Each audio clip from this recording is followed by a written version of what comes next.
Yes, would you ask Mr. Todd to come back in, please?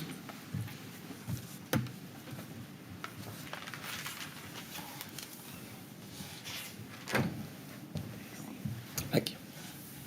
Right, Mr. Todd. Thank you. Ready to carry on? Yes, sir. Thank you very much. Yes, Mr. Phillips. Mr. Chairman, thank you. Mr. Todd, can we please go to CTA 6011, your main report at page 20? And let's look together at paragraph 3.1 on that page. This is under the heading Legal Requirements for Risk Assessments. And 3.1, you say this: Article 9.1 of the Fire Safety Order requires that the responsible person must make a suitable and sufficient assessment of the risks to which, quote, relevant persons are exposed for the purpose of identifying the, quotes, general fire precautions, close quotes, he needs to take to comply with the requirements and prohibitions imposed on him by or under the order.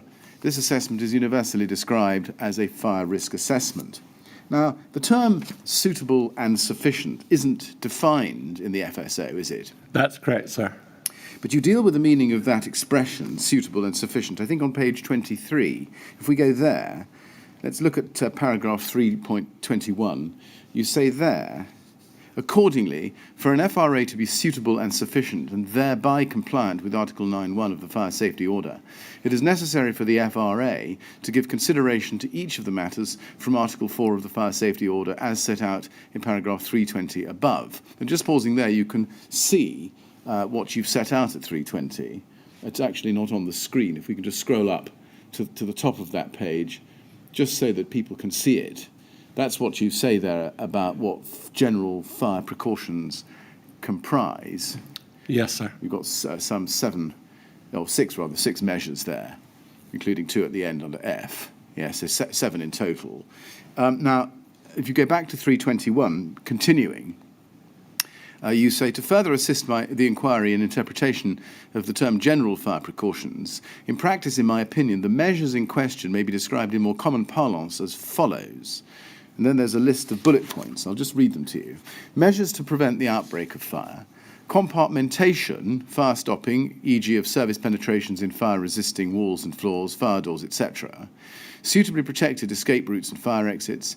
Emergency escape lighting, fire exit signage and smoke control, fire extinguishers, fire detection and fire alarm systems, appropriately disseminated fire procedures, instruction and training of employees in fire safety, arrangements for management of fire safety.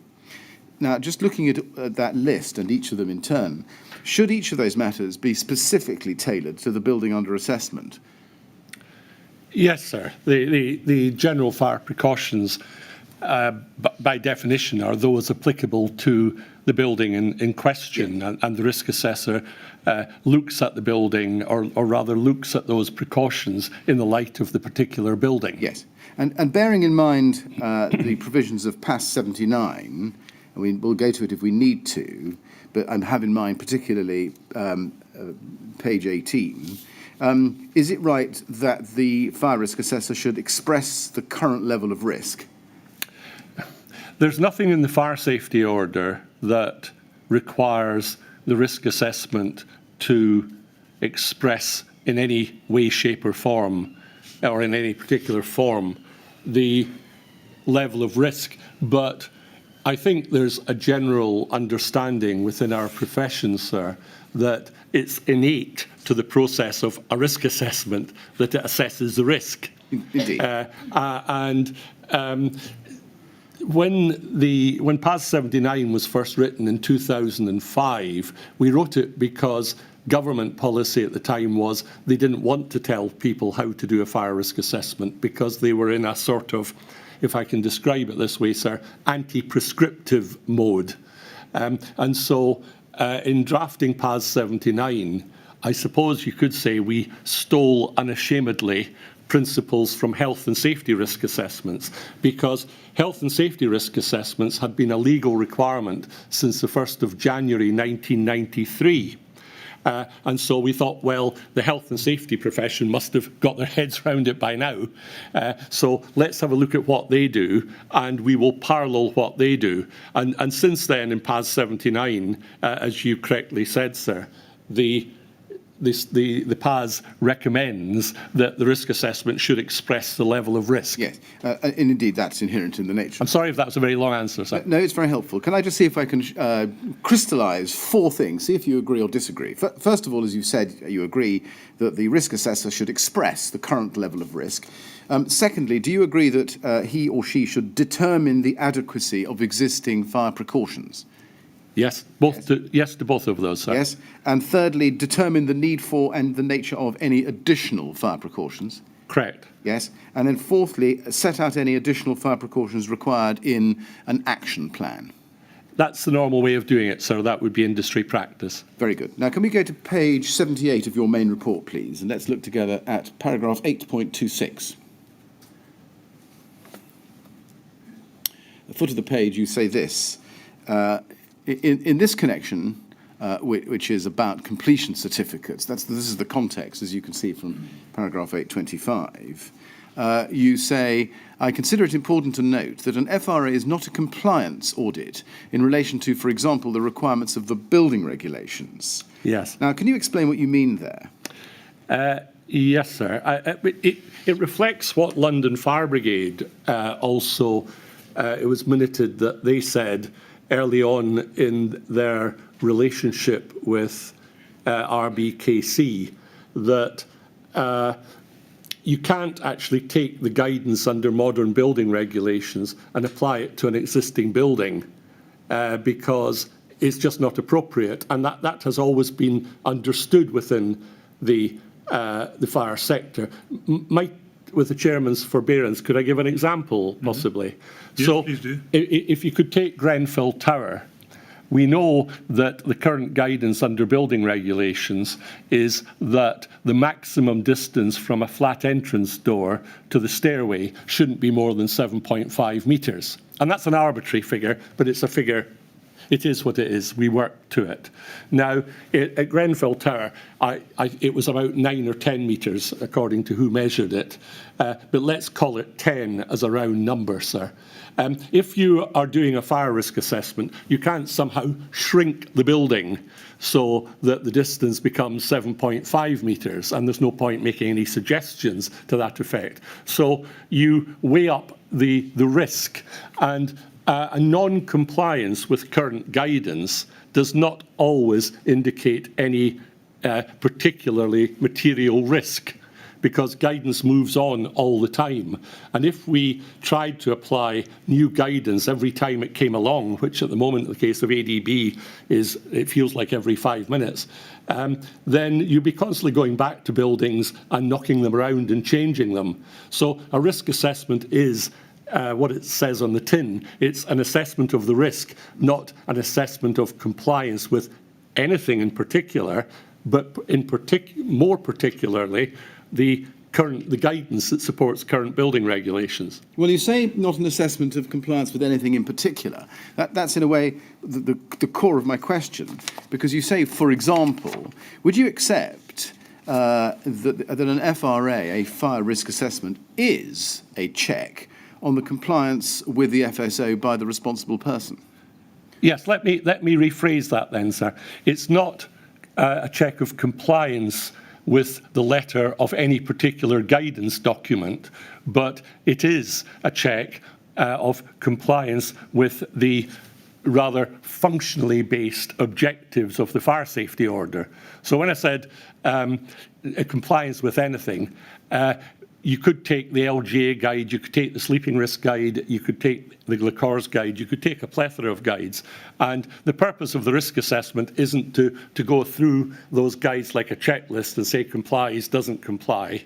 But the one thing you can't get away from is the overriding objectives as expressed in Articles 8 to 22 of the Fire Safety Order, such as adequate means of escape. Indeed. And would you accept this, that a fire risk assessor does not assume that those articles of the FSO have been complied with? Would you accept that his very purpose is to ensure that the responsible person has complied? Absolutely, sir, yes. Yes, thank you.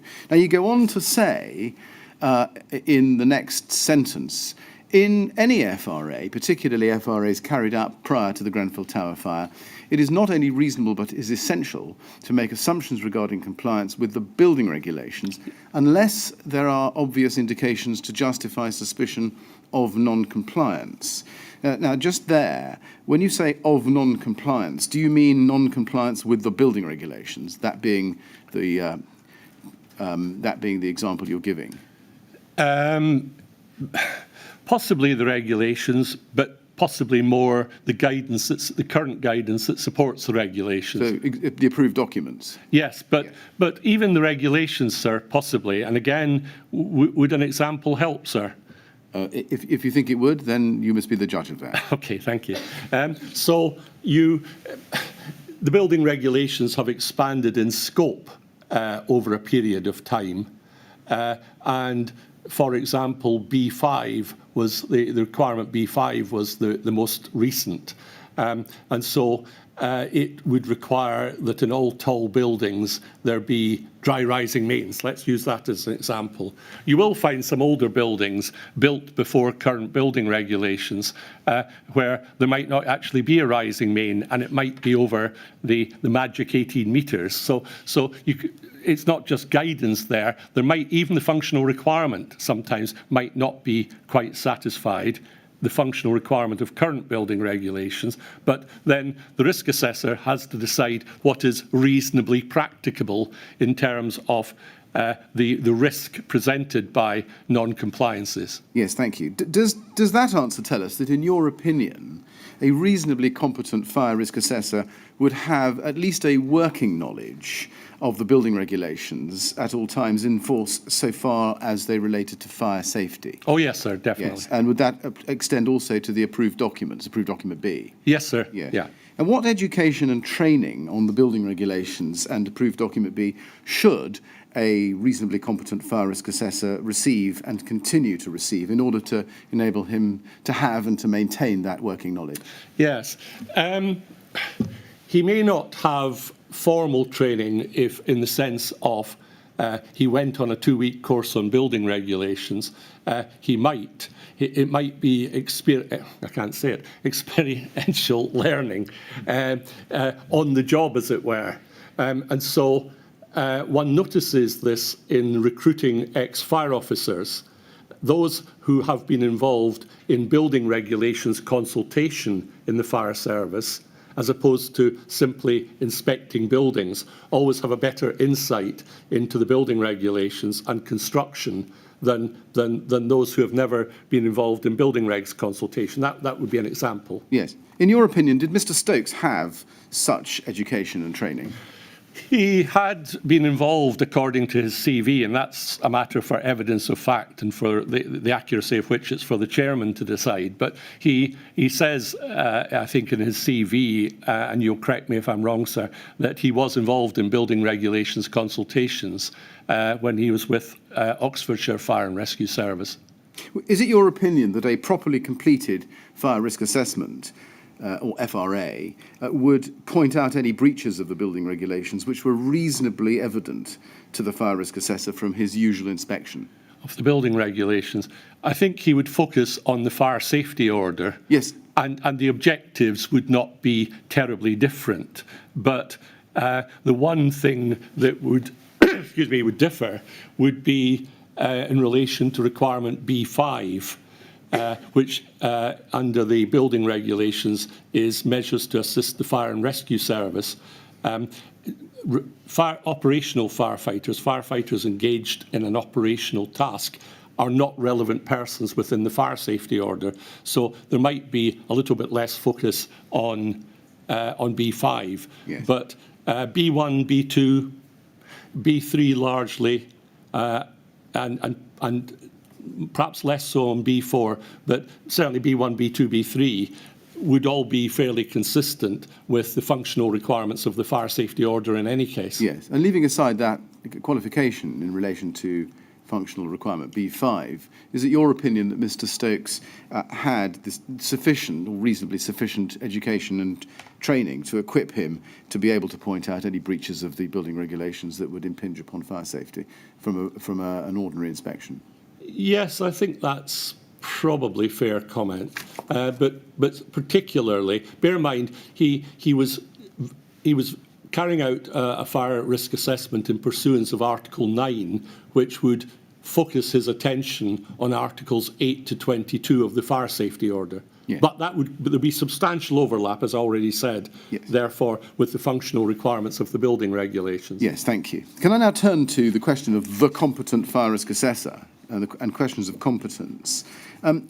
First, is there any statutory or regulatory requirement for a fire risk assessment to be carried out by a specialist? No, none at all, sir. In fact, government mantra at the time of reform of fire safety legislation was that this was not an undue burden on the business community, because if they had the competence to carry out a fire risk assessment, they could do it themselves. And taking a high-rise residential building, would you expect a specialist such as a fire risk assessor, an independently retained fire risk assessor, to be instructed, or would the responsible person conduct that assessment? I think the qualification I would make, sir, would be in relation to independent, because some local authorities, for example, employ an army of fire risk assessors, competent fire risk assessors. So a specialist, yes, sir. Independent, not necessarily. All right. Would you expect the fire risk assessor to meet the standards of the reasonably competent fire risk assessor, whatever those are? Yes, I would, sir. And would you expect the responsible person to meet the standards? Would you expect the responsible person, if doing the FRA themselves, to meet those self-same standards? Yes, sir. You would. Do you agree that the industry-wide criteria against which the competence of a fire risk assessor should be judged is set out in the competency criteria first published in December 2011? Yes, it continues to be quite widely used in our profession as a benchmark. Yes, and you'd cover that, as we've seen it a little bit, but also at paragraph 5.18 of your report at page 42. I don't think there's a need to go to it. Is it right that the competency criteria was drafted to address something in the nature of a growing concern about the competence of risk assessors and the emergence of inadequate fire risk assessments from premises that suffered a number of fatalities, fatal fires? Not necessarily. I think the fatalities bit is the icing on the. Sorry, that's a terrible thing to say. I was about to say the icing on the cake. The fatalities bit would be the extra impetus. Yes. But more generally, absolutely, sir, there was concern about the competence of fire risk assessors. Their incompetence, if I can put it that way, happily did not always result in fatalities, but it did result in risk assessments that absolutely were not suitable and sufficient, and that was a concern.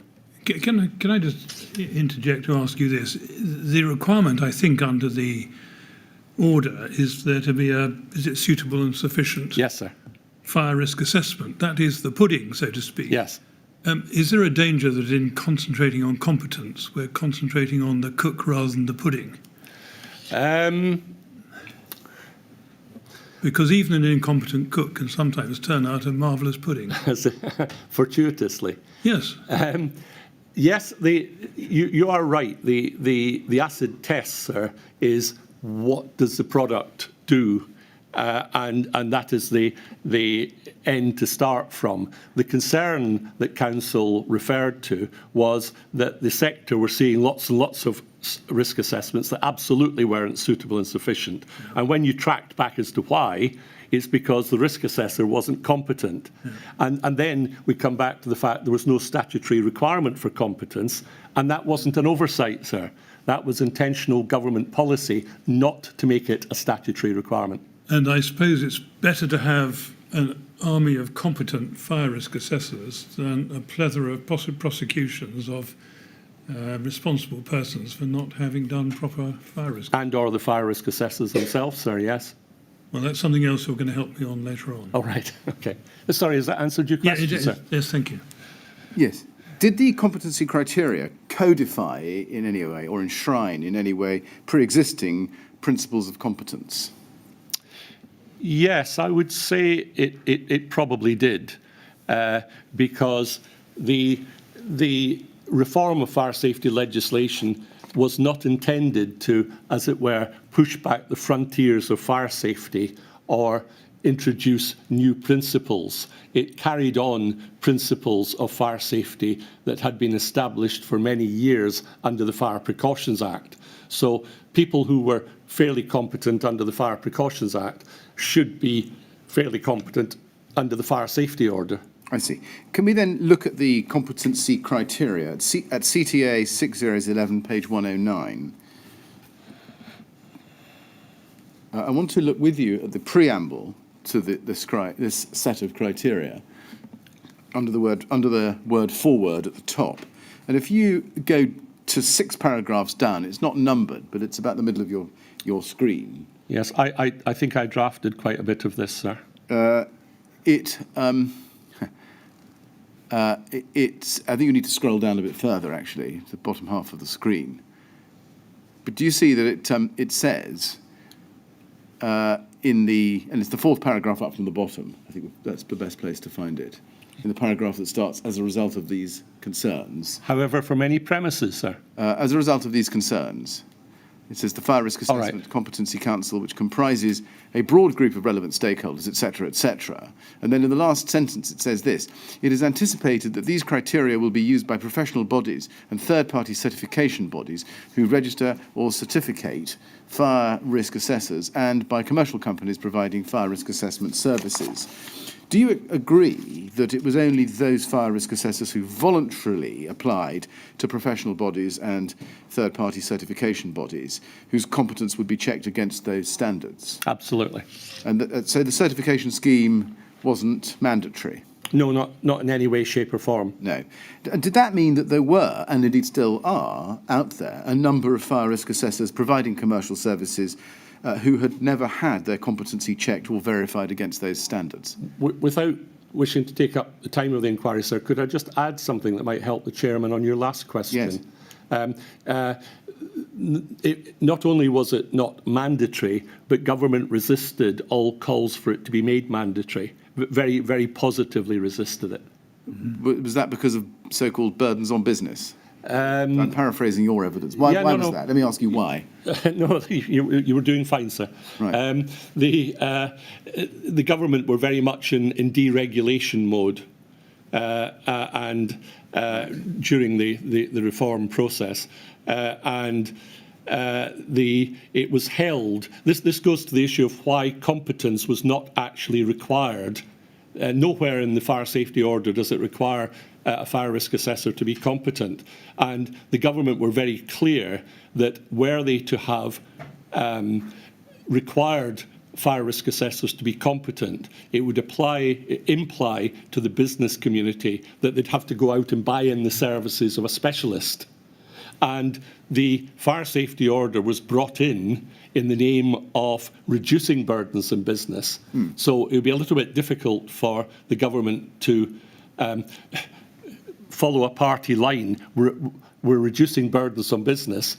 And by the way, you're going to have to pay for a service that you got free before from the fire and rescue service. So intentionally, the word competent wasn't included. And the sector constantly, through professional bodies and trade associations, bit around the ankles of government, if I can put it this way, asking them to make it mandatory for fire risk assessors to be competent through a third-party registration scheme. And the example given was gas safe. You can't just have anyone come along and install your gas fire. They'd have to be what used to be called Corgi registered, now gas safe. Why can someone come along and do a fire risk assessment for a tower block? But government would not buy that argument, sir. Right. Just by rising out of that and coming back to the chairman's question to you a little while ago about puddings, Article 9 is the article that contains the expression suitable and sufficient. Yes. Can you tell us what was the origin of that expression? Oh, my goodness.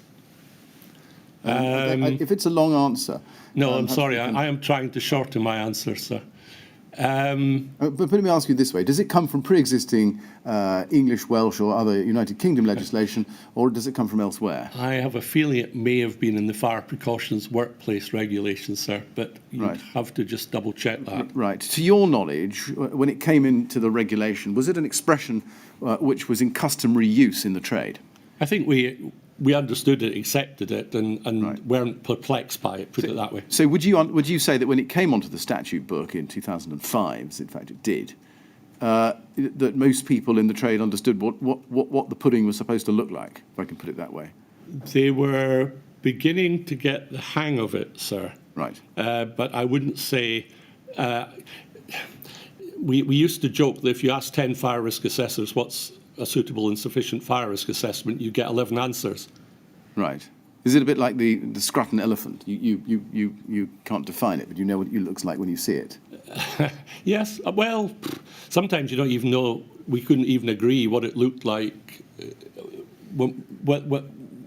We'd recognise it when we saw it. That's why we produced PAS 79 to try and establish some consistency. Yeah. But that only came out in 2005, so the industry was still probably feeling its way a little bit Right. in terms of what would comply and what wouldn't. Well, that leads me to another question. Given the efforts that you yourself personally had put into PAS 79 in 2005 and 2007, why was competence trailing in 2011 so as to necessitate the Fire Risk Assessment Competency Council's document? PAS 79 is a process. It also talked about the competence of fire risk assessors, but there were a lot of fire risk assessors out there who would not necessarily be following PAS 79, Right. would not necessarily meet those competence criteria. Going back to what we said before, we're not turning out suitable and sufficient fire risk assessors, and everyone was becoming a bit worried by it. Right. From your knowledge, were the standards set out in the FRA Competency Council criteria routinely applied by fire risk assessors, even though they weren't registered or certified by any professional or third-party body? Well, I suppose they would have to, if they did use it, they'd have to assess themselves Right. against it, and I don't think they did. Right. Were you involved in the drafting or development of the Fire Risk Assessment Competency Council's document entitled A Guide to Choosing a Competent Fire Risk Assessor? Yes, I was, sir. And that was first published in February 2013, wasn't it? It came afterwards, yes. It came afterwards, yes. Can you help us with how it was expected that responsible persons would use that guide once it was published? What we, as a sector, were trying to promote, sir, was that government wouldn't make it mandatory for fire risk assessors to be competent. And their view was, let the sector, let business sort itself out. And so we wanted to encourage responsible persons to use, on a voluntary basis, third-party certificated firms, rather than, to put it crudely, someone they met down in the pub. Do you know whether the guide that we've just that you were responsible for was generally used by responsible persons after February 2013 when choosing a fire risk assessor? I would say gradually, sir. Gradually, well, gradually after 2013. Yes. Towards 2017. Probably. Right. Now, in respect of PAS 79, can we go to page 39 of your main report, please? And let's look on that page at paragraph 511. At the foot of the page there, you'll see you say in the fourth line, having referred to the other versions of PAS 79, you say PAS 79 is widely regarded as authoritative guidance on the subject of fire risk assessment. It is now commonly specified in tender specifications for FRAs, as well as setting out a process for carrying out FRAs. As noted, PAS 79 provides high-level guidance on the competence required of fire risk assessors. Now, you told us earlier that you, in fact, had drafted, or at least CS Todd and Associates had drafted both the 2007 and 2012 versions of PAS 79. Yes, sir. So can we take it that you approved everything in it? Yes, sir. Or everything in them, yes. Can you confirm that both the 2007 and the 2012 versions of PAS 79 applied to fire risk assessments in respect of high-rise residential buildings such as Grenfell Tower?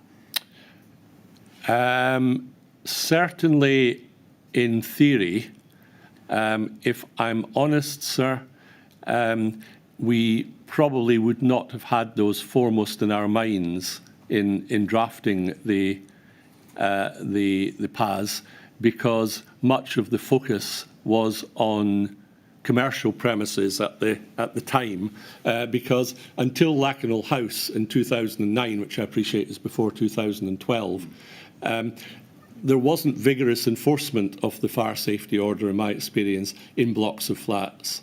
And they were not high on the radar of people. Right. Let's just look at PAS 79 then. Can we please go to it? CTA 703, page 9.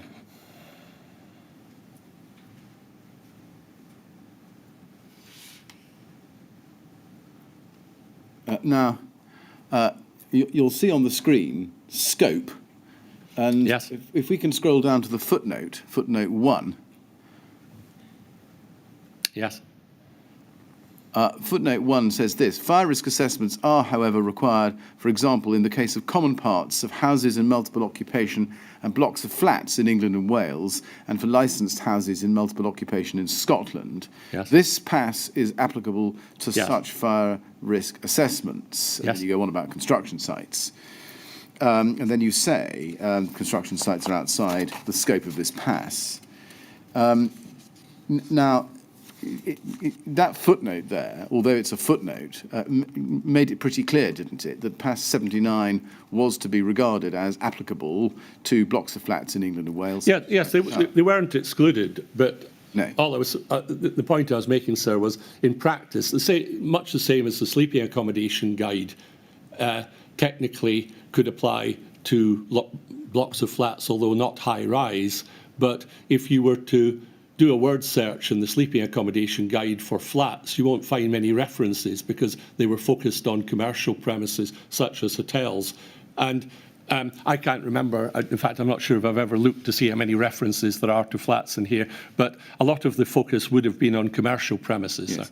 I understand, but I think we can agree this much, that there's no dispute that PAS 79 applied and was intended to apply to blocks of flats. It applied to fire risk assessments for anything, yeah. Let's go to paragraph 512 of your main report at page 40. At the top of the page there, you say, accordingly, paragraph 7.2 of PAS 79 2012, page 17, recommends that all FRAs should be carried out by a competent person who need not possess any specific academic qualifications, but should, and then you've got a long list of things they should do. You can see there. Yes, sir. Understand the relevant fire safety legislation, have a thorough knowledge and understanding of the government guidance document relevant to the premises in question, have appropriate education, training, knowledge and experience in the principles of fire safety, have an understanding of fire development and the behaviour of people in fire, understand the fire hazards, fire risks and relevant factors associated with occupants, especially at risk within premises of the type in question, understand the causes of fire and means for their prevention, understand the design principles of fire protection measures, have an appropriate training or experience in carrying out FRAs. Yes. I've read it out aloud just to give really the impression of the length of the list. But is it also right that you would expect a competent fire risk assessor to follow the guidance contained in PAS 79?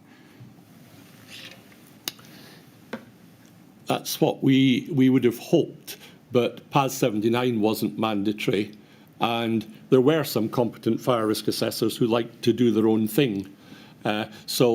The acceptance by the sector that PAS 79 is the place to go, again, was a gradual thing.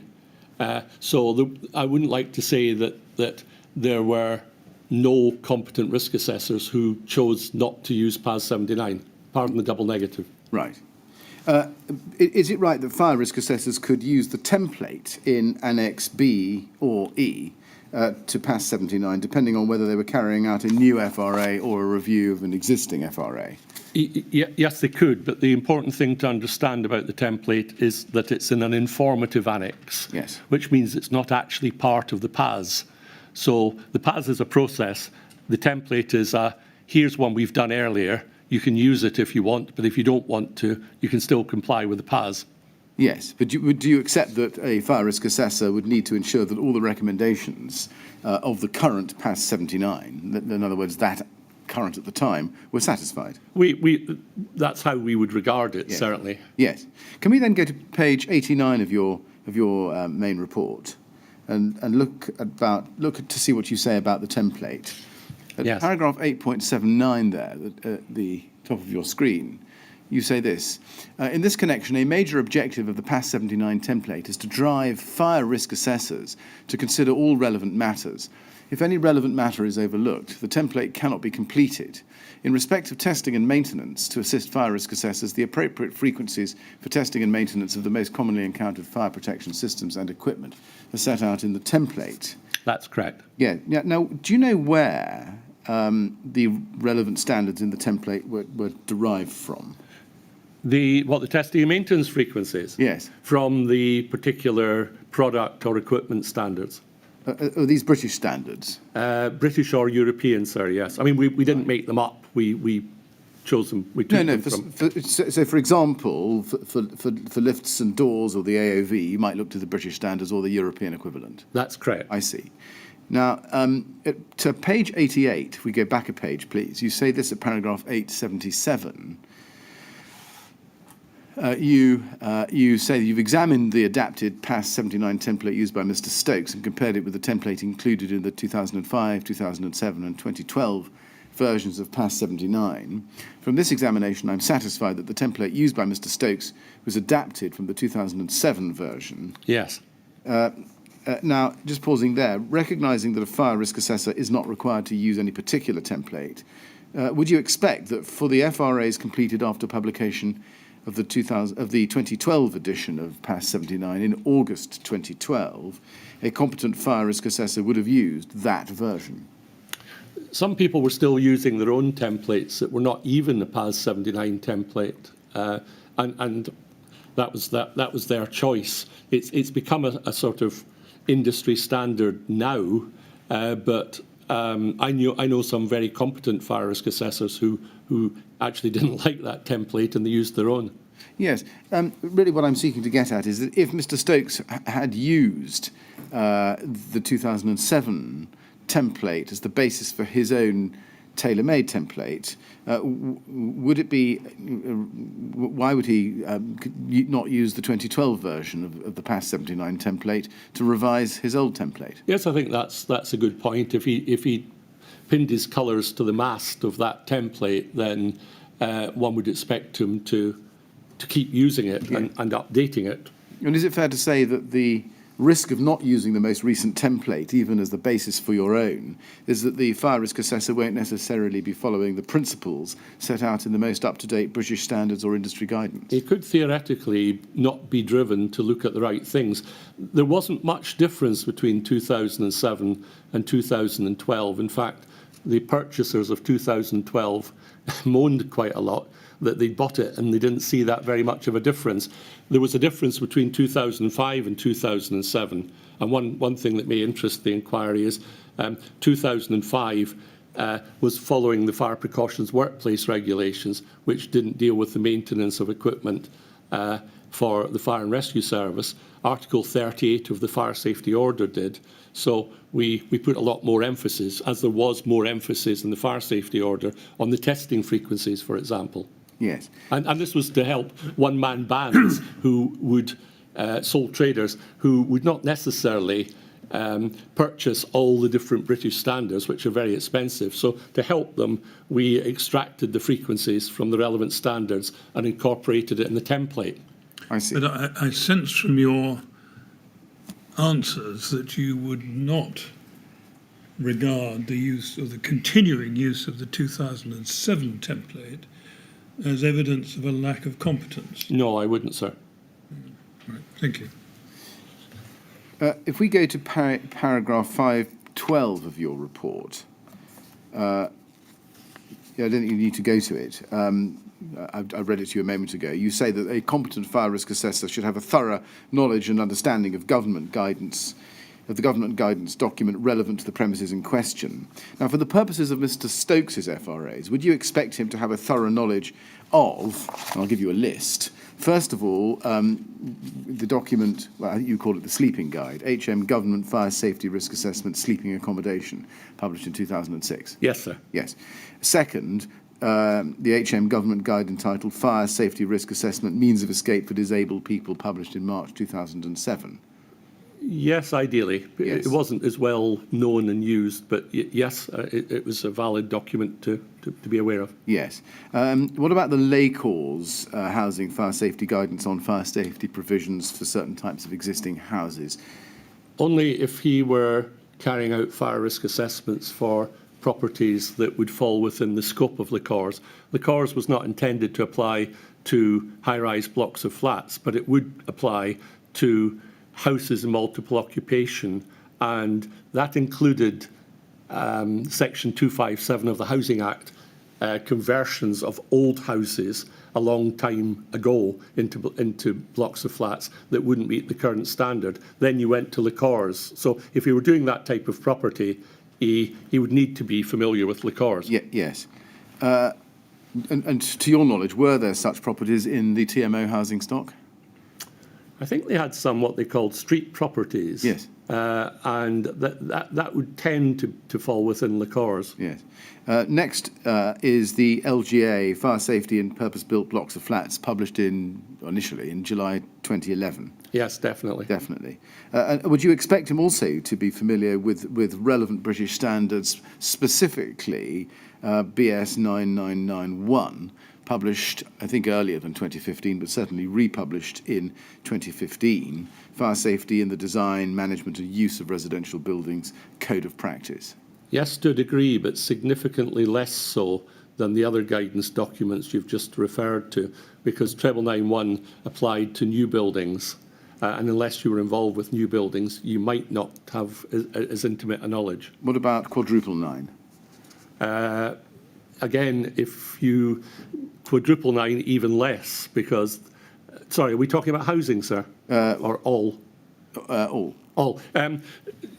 Still less so, because 9999 is an alternative approach to approved document B, and probably 90% of buildings would be designed in accordance with ADB at that time, perhaps 5% in accordance with 9999, and 5% as fire engineering solutions. Yes, I see. Can I then turn to a different topic, which is scope, the scope of a fire risk assessment and the practical steps about scope.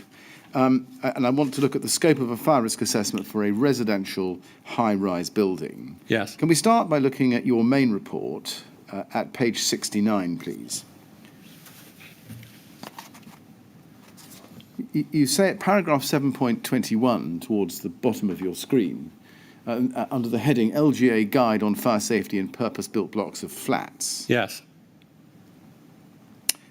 You say there, you introduce, I should say, Appendix 2 of the LGA Guide in the second part of that paragraph. Do you see Yes. that? I don't think I need to read it all out to you. But you agree it sets out the steps to be taken in undertaking a fire risk assessment. Yes. And the Appendix 2 is referred to by Part D of the LGA Guide, isn't it? That's correct. And that defines, I think, 4 different types of fire risk assessment, doesn't it? That's correct, sir. And in summary is what you say at paragraph 7.23 over the page on page 70, if you just go to that, just to pick that up.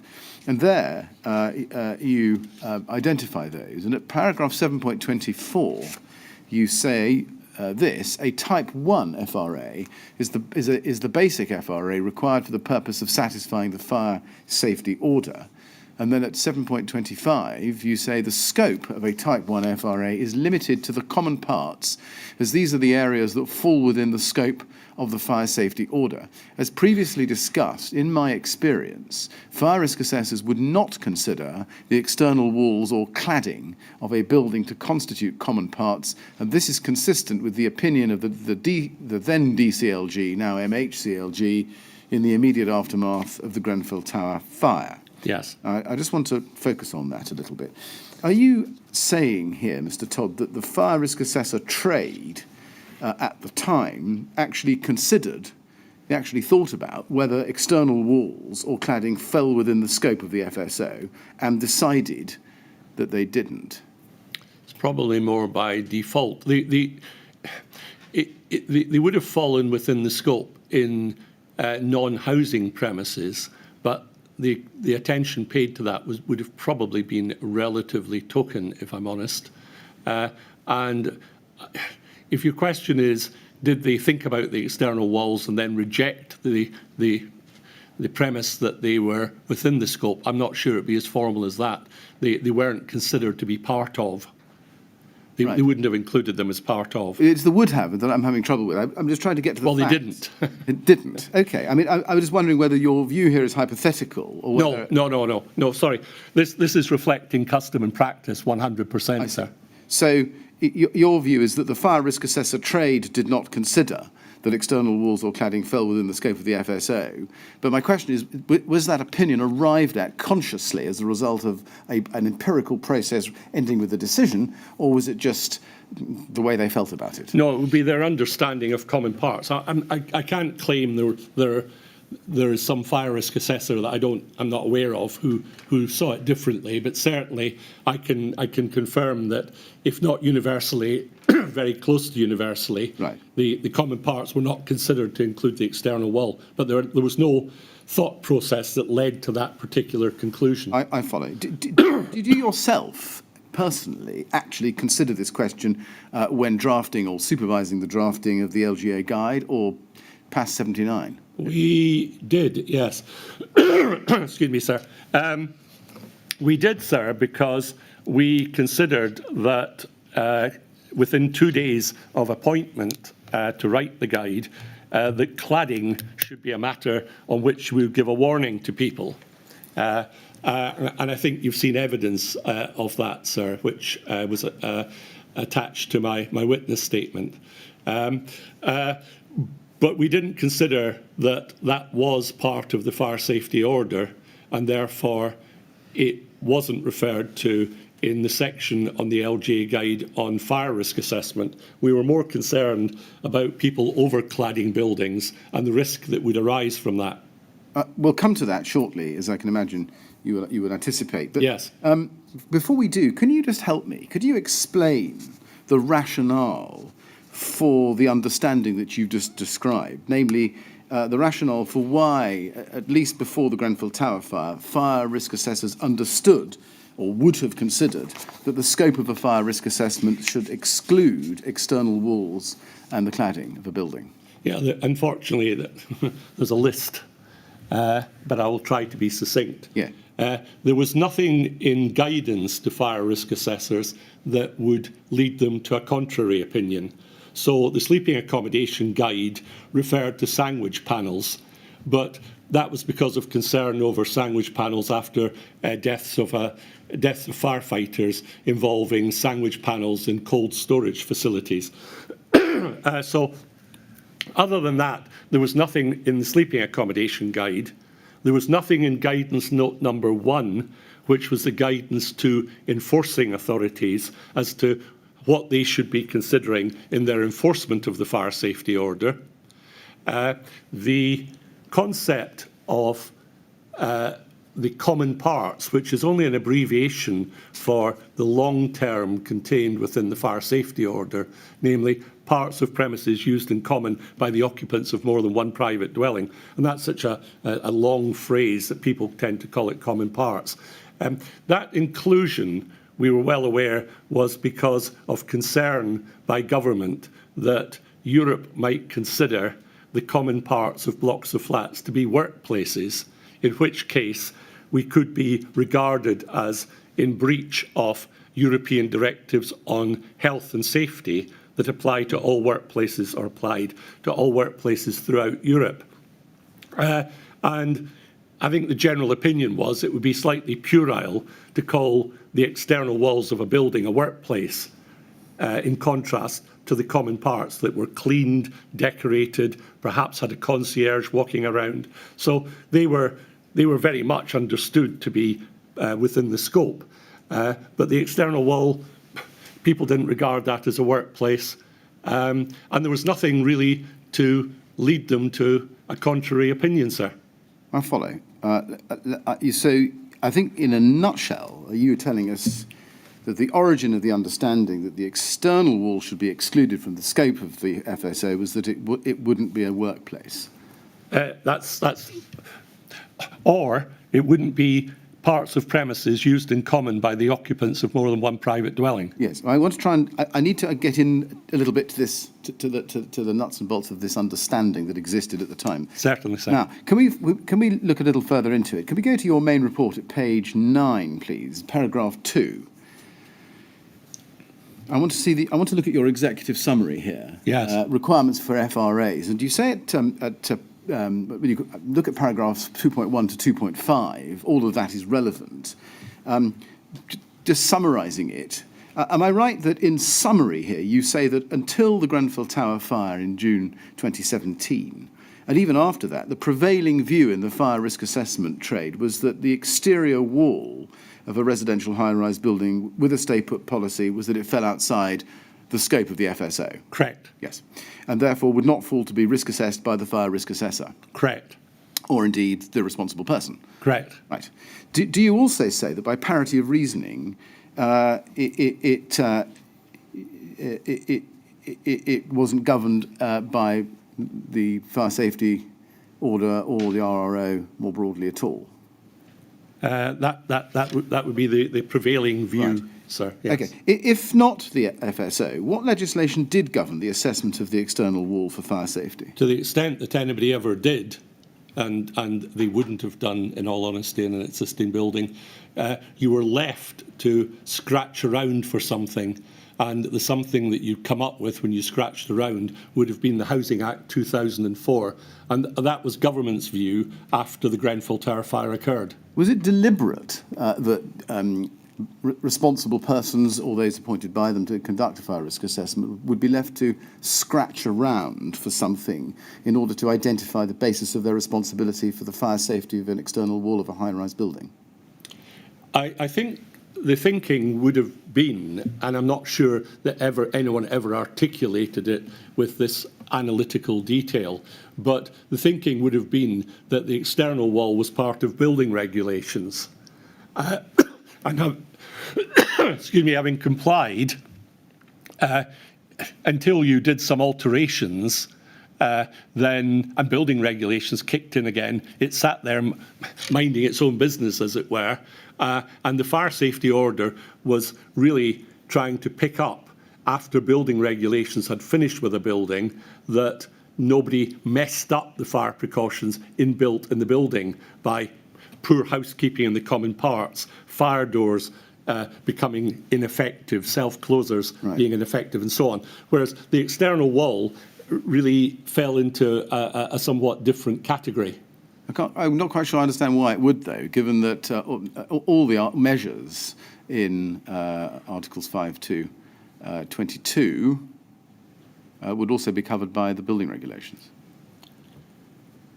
Sorry, ask that question again. Well, there's please. an overlap. I thought we'd agree. Oh, absolutely. Yes. Are we looking at the understanding in the trade again? We're trying to get to the rationale for it. I think trying to get to the rationale of Parliament might be a rather Well, let's. I'll take note of the. Yeah, by government, Chairman, I meant the civil service. Well, the rationale of the civil service is even more important. So I think probably we ought to try and confine ourselves to your understanding of how the trade, if I can the use sector that, would have looked at it. The sector would have looked, did look at it. Yeah. So the sector had an understanding. Yes. Yes. I'm trying not to go into a long history lesson, sir, but it's quite difficult. The separation between building regulations and the legislation that applies to existing buildings goes back to 1970 and the Holroyd report. And there was an understanding that building regulations were building regulations. Once the building was built correctly, other legislation came on board to make sure that you managed the building correctly and that you did not undermine the fire precautions installed under building regulations. There was no expectation that, other than in very rare exceptions, that you would be requiring additional fire precautions to those required under building regulations.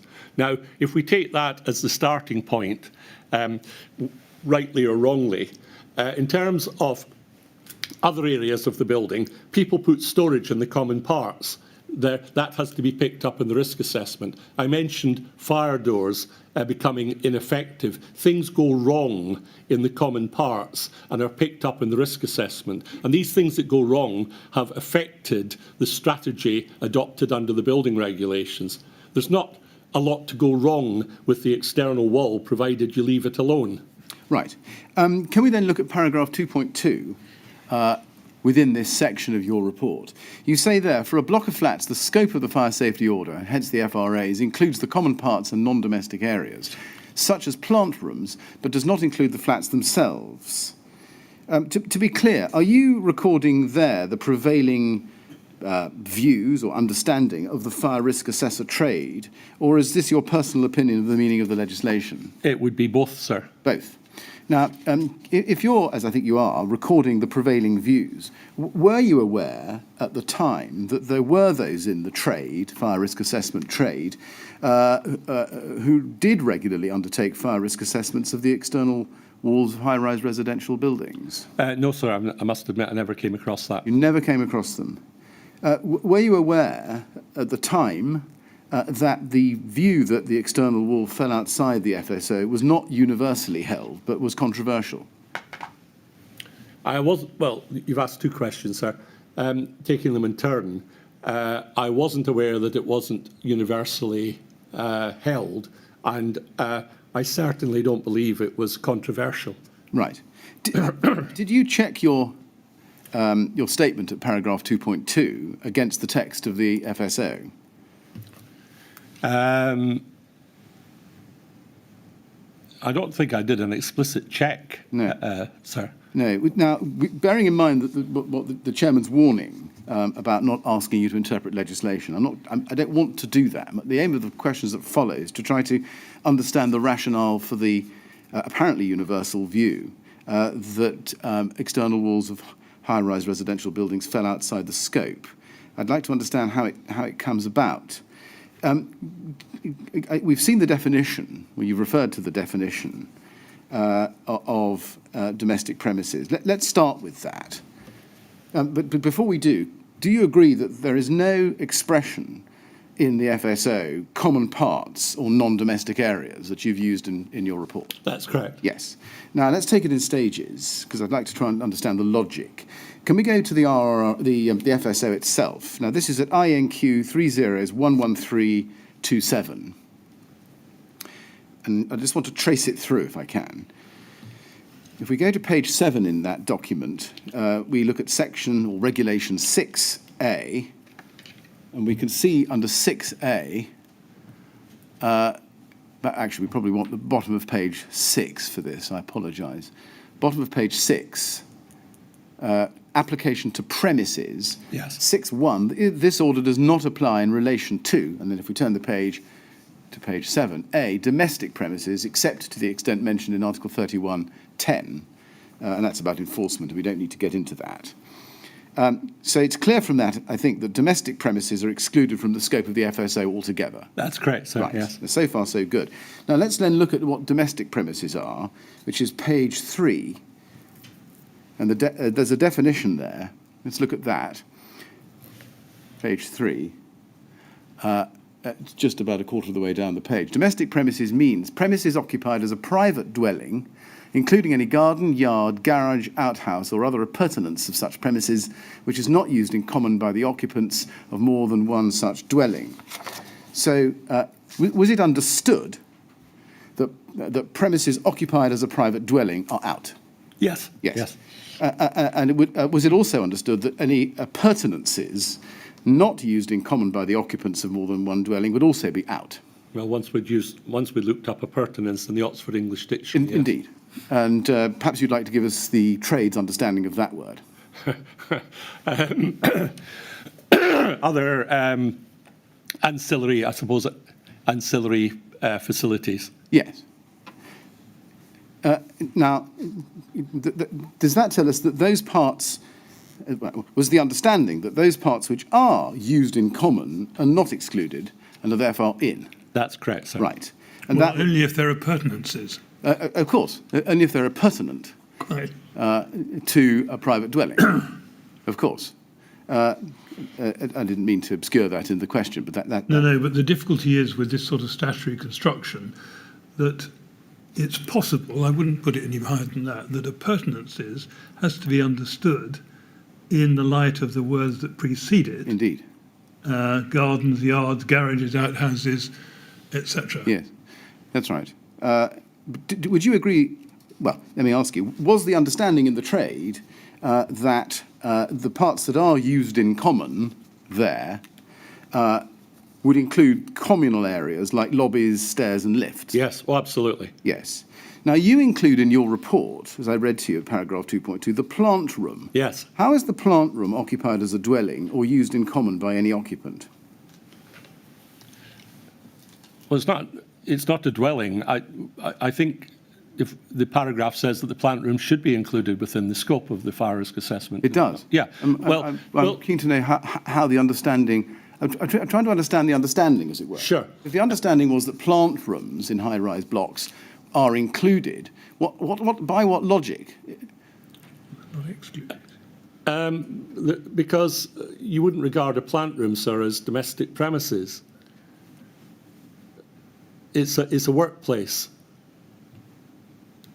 It's a workplace, quite. It's not domestic. So, in other words, there are parts of the building, like Grenfell Tower, like the plant room, which are within the scope of the FSO, but not occupied as a private dwelling. Yes. Yes. So, if that's the case, if you can include plant room in there, why not the external wall?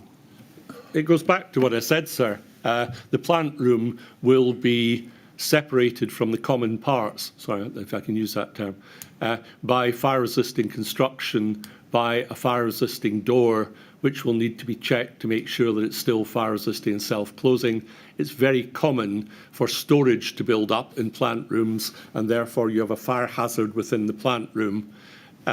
You would want to check the means of escape from the plant room, because of that would be covered under Article 14, provided you accept that the plant room is part of the fire safety order premises. I'm not sure there was, well, in fact, I know that there was never any contention over plant rooms being part of what a fire risk assessor would need to look at in a suitable and sufficient fire risk assessment. Right. Did the fire risk assessment trade, in your experience, understand that the external wall formed part of the premises occupied as a private dwelling and therefore outside? Was that the reason? Can you just follow? Let me follow that logic again, sir. Yes. I mean, in your experience, did the fire risk assessment trade treat the external wall as domestic premises? Because... Oh, I see what you mean. Yeah. Did they treat it as domestic premises? I think their view was it wasn't being used. I don't know that they thought it through as definitively as you're putting it now. You come to analyse it.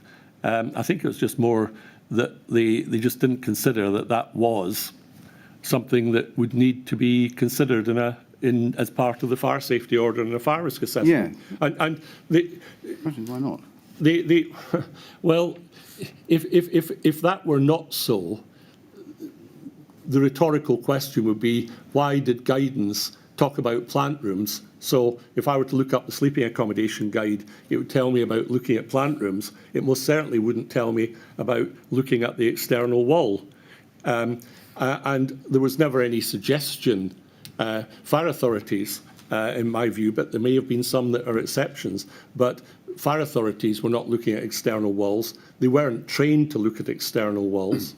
Fire risk assessors, the average fire risk assessor on top of the Clapham Omnibus, certainly wouldn't be competent to examine external walls. And even if they were, they probably wouldn't really be able to, I mean, they might be able to get O&M drawings or manuals, but from a visual inspection, you wouldn't be able to tell anything about the external wall.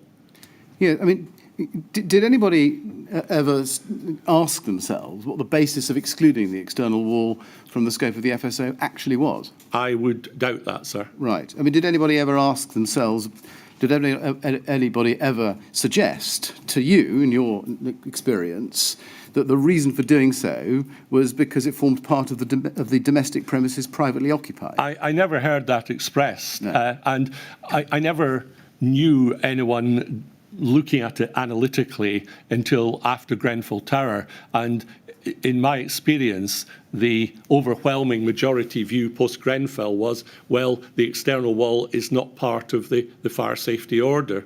There was a little bit of attention paid to it, sir, after Shepherd's Court.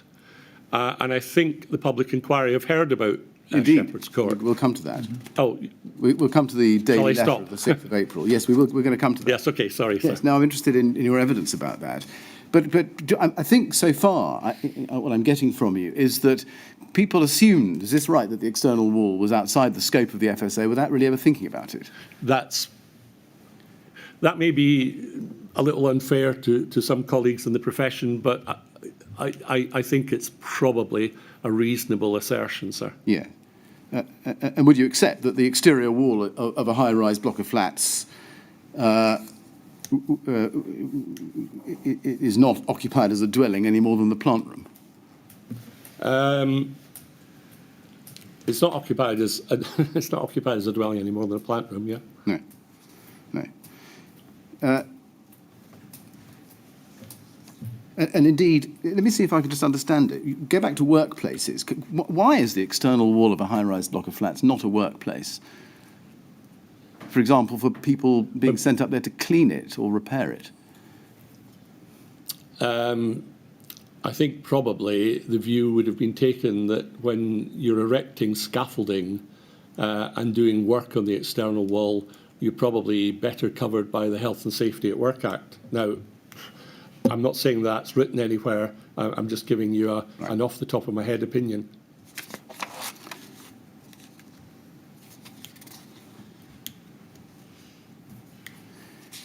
Looking at it a slightly different way, and I think this is maybe the way Dr. Lane looks at it, do you...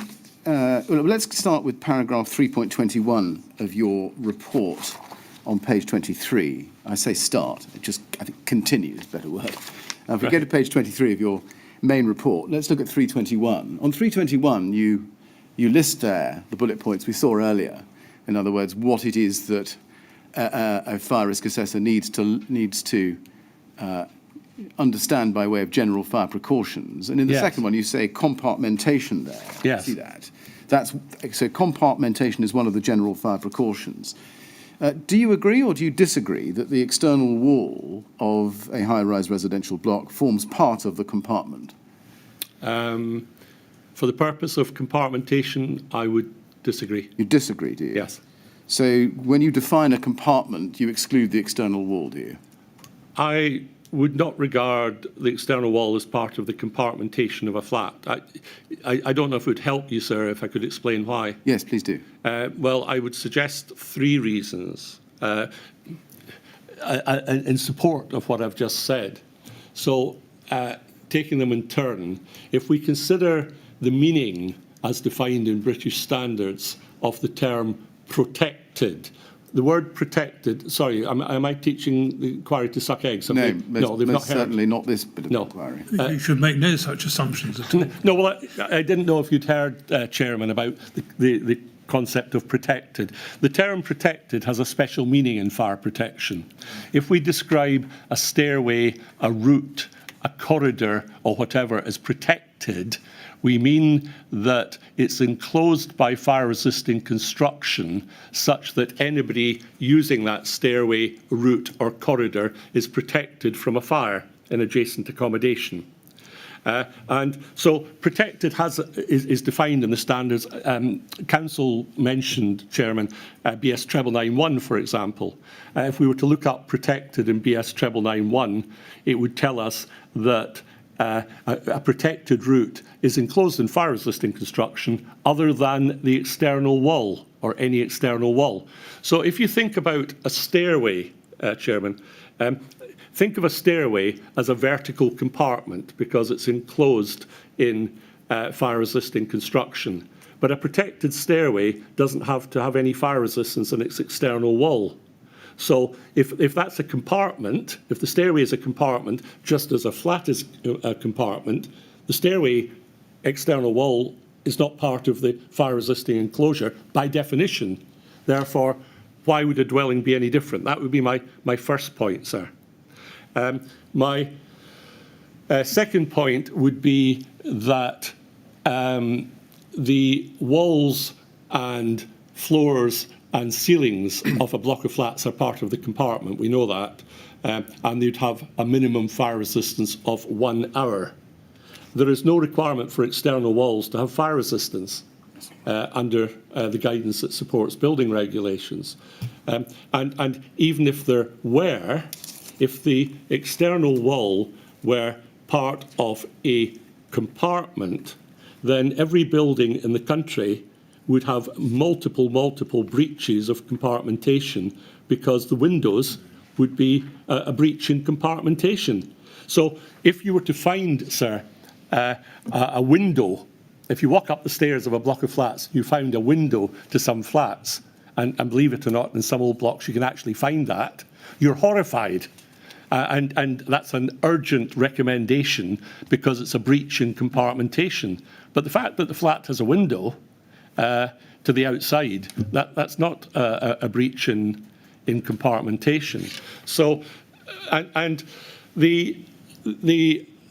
so really the next point, I suppose, is a matter of semantics, but I think it's quite important semantics. It is said that in the early stages of the fire at Grenfell Tower, compartmentation was breached. At the risk of offering a contentious view, I don't think it was breached at all. It was bypassed, and that's a completely different thing. It may sound like semantics, sir, but the compartmentation of the walls and the floors was there, but the external fire bypassed it to allow it to spread from flat to flat. And in fact, BS 991, in its discussion of the hazards of cladding, actually points out not that hazardous cladding can breach compartmentation, it describes it as bypassing compartmentation. Well, you breached the principle anyway. You have undermined the principle. Yeah, that's true, sir, yes. So 991, is that paragraph 18.2? I would need to read it to see, sir. Well, we'll see. Can I then ask you, just picking up on that answer, which is very helpful, so just breaking it up a little bit, can I take you to PAS 79 2012, please, at CTA 703, page 41, clause 15. Under clause 15, I'm sorry, I'll wait. Mr. Chairman, it's almost 3:15. I've got about 5 minutes on this line. Well, I think we could put up with another 5 minutes. I'm sure you could, couldn't you, Mr. Todd? Oh, yes, indeed, sir, Yeah. if that's convenient. So under clause 15, assessment of fire protection measures, if you look at little Roman 5 on the right-hand side, it says fire development and spread can be passively limited Yes. by fire protection measures, C3 to 39, such as fire-resisting walls and floors, etc., into a number of different separate fire compartments, for example, to satisfy the requirements of building regulations for compartmentation, C313. Yes. It will often be relevant, therefore, for the fire risk assessor to take account of such fire-resisting construction and to consider its maintenance, for example, the adequacy of fire stopping, often by inspecting sample areas of construction. Yes. So do you accept from that compartmentation as a fire protection measure was something that would fall within the scope of general fire precautions? 100%. Yes, and therefore would fall within the scope of the fire risk assessor's task? Yes. Yes. Do you agree that any change in the elements of construction, which meant that the external wall no longer provided either no longer provided effective compartmentation or compromised the integrity of the compartmentation that otherwise existed in all flats, would be a failure in that protective measure? It would be, if the external wall were in breach of B4, for example, the functional requirement, then it would be an issue. Yes. Well, now, are we getting into questions of construction again, or was that a question about the understanding of the trade? It's a question about the understanding of the trade, because it's a question about how a fire risk assessor is to understand Little Roman 5. Yeah, many people in the sector, sir, would have understood that if you put extremely flammable cladding on the outside of a building, it's a problem. Which little pocket you put it in, as it were, to describe it. And if you're talking about Shepherd's Court later, sir, I'll not mention it again. No, we can. We'll do that. But just so that I'm clear, did the trade understand that fire risk assessors, indeed the responsible person itself, had to assess any change to the external wall that might compromise otherwise effective compartmentation? Oh, a change to the external wall, without being pedantic, if we could say a change to the external wall would affect the fire strategy for the building and the fire safety of the building, and it had the potential to do that, then I think we're ad idem, sir. Very good. And just finally on this, Mr. Stokes told the inquiry at day 136, page 34, line 13 to 35, line 2, that his training of external fire spread was very relevant to compartmentation. Would you agree with that? His training of external fire spread was relevant to compartmentation. Yes, that was his rather succinct, I should say, evidence, but yes. I'm not sure how the words compute terribly well, but... Well, it's evidence. Yeah, quite. He would need an understanding that you need to be careful about overcladding walls, put it that way. Yes. And he would have read that in the LGA guide, because we gave that specific warning to people. Well, this is what I wanted to get clear from you. Yes. Whether it's your view that a competent fire risk assessor in, let's say, 2012 should have been alert to the dangers or risks imposed by changes to the external wall of the building. The year that you mentioned, Chairman, is important. If you'd said 2010, I might have said it was a moot point. Yeah. But in 2012, we told people in the purpose-built flats guide to in two different places, be very careful if you overclad a building, because you can create risk. If people were carrying out fire risk assessments after the LGA guide was published in 2011, they should have known the purpose-built flats guide. And so the short answer to your question is, by virtue of having read the purpose-built flats guide, they should be aware. And they should have taken that into consideration, regardless of what I'll call the common parts debate. Yes, if they knew there was alterations. It's this point on alterations that I think is the important thing, sir. Right, well, that's very helpful. Thank you. Yes. Mr. Todd, that takes us neatly to the LGA guide, which I would invite us to pick up after the break. Thank you, sir. Mr. Chairman, is that a convenient moment? Yes, I'm sure it is. Just a minute, I want to make a note of that. Well, Mr. Todd, as you know, we have a break during the afternoon, and yes, this seems like a good time to have it. So we'll stop now. We'll resume at 25 to 4, please. And again, please don't talk to anyone about your evidence. Of course, sir. Thank you. Thank you very much.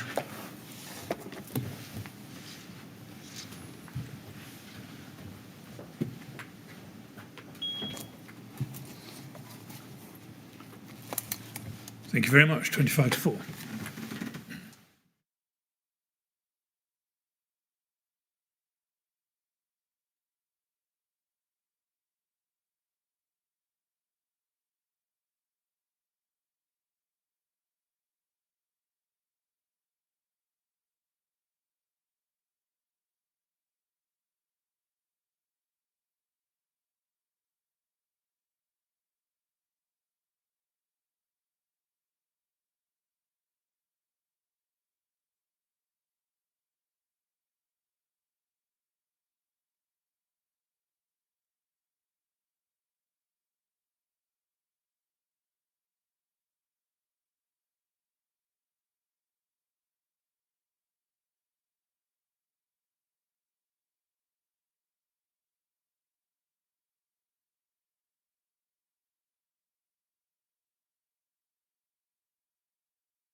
Yes, would you ask Mr. Todd to come back in, please?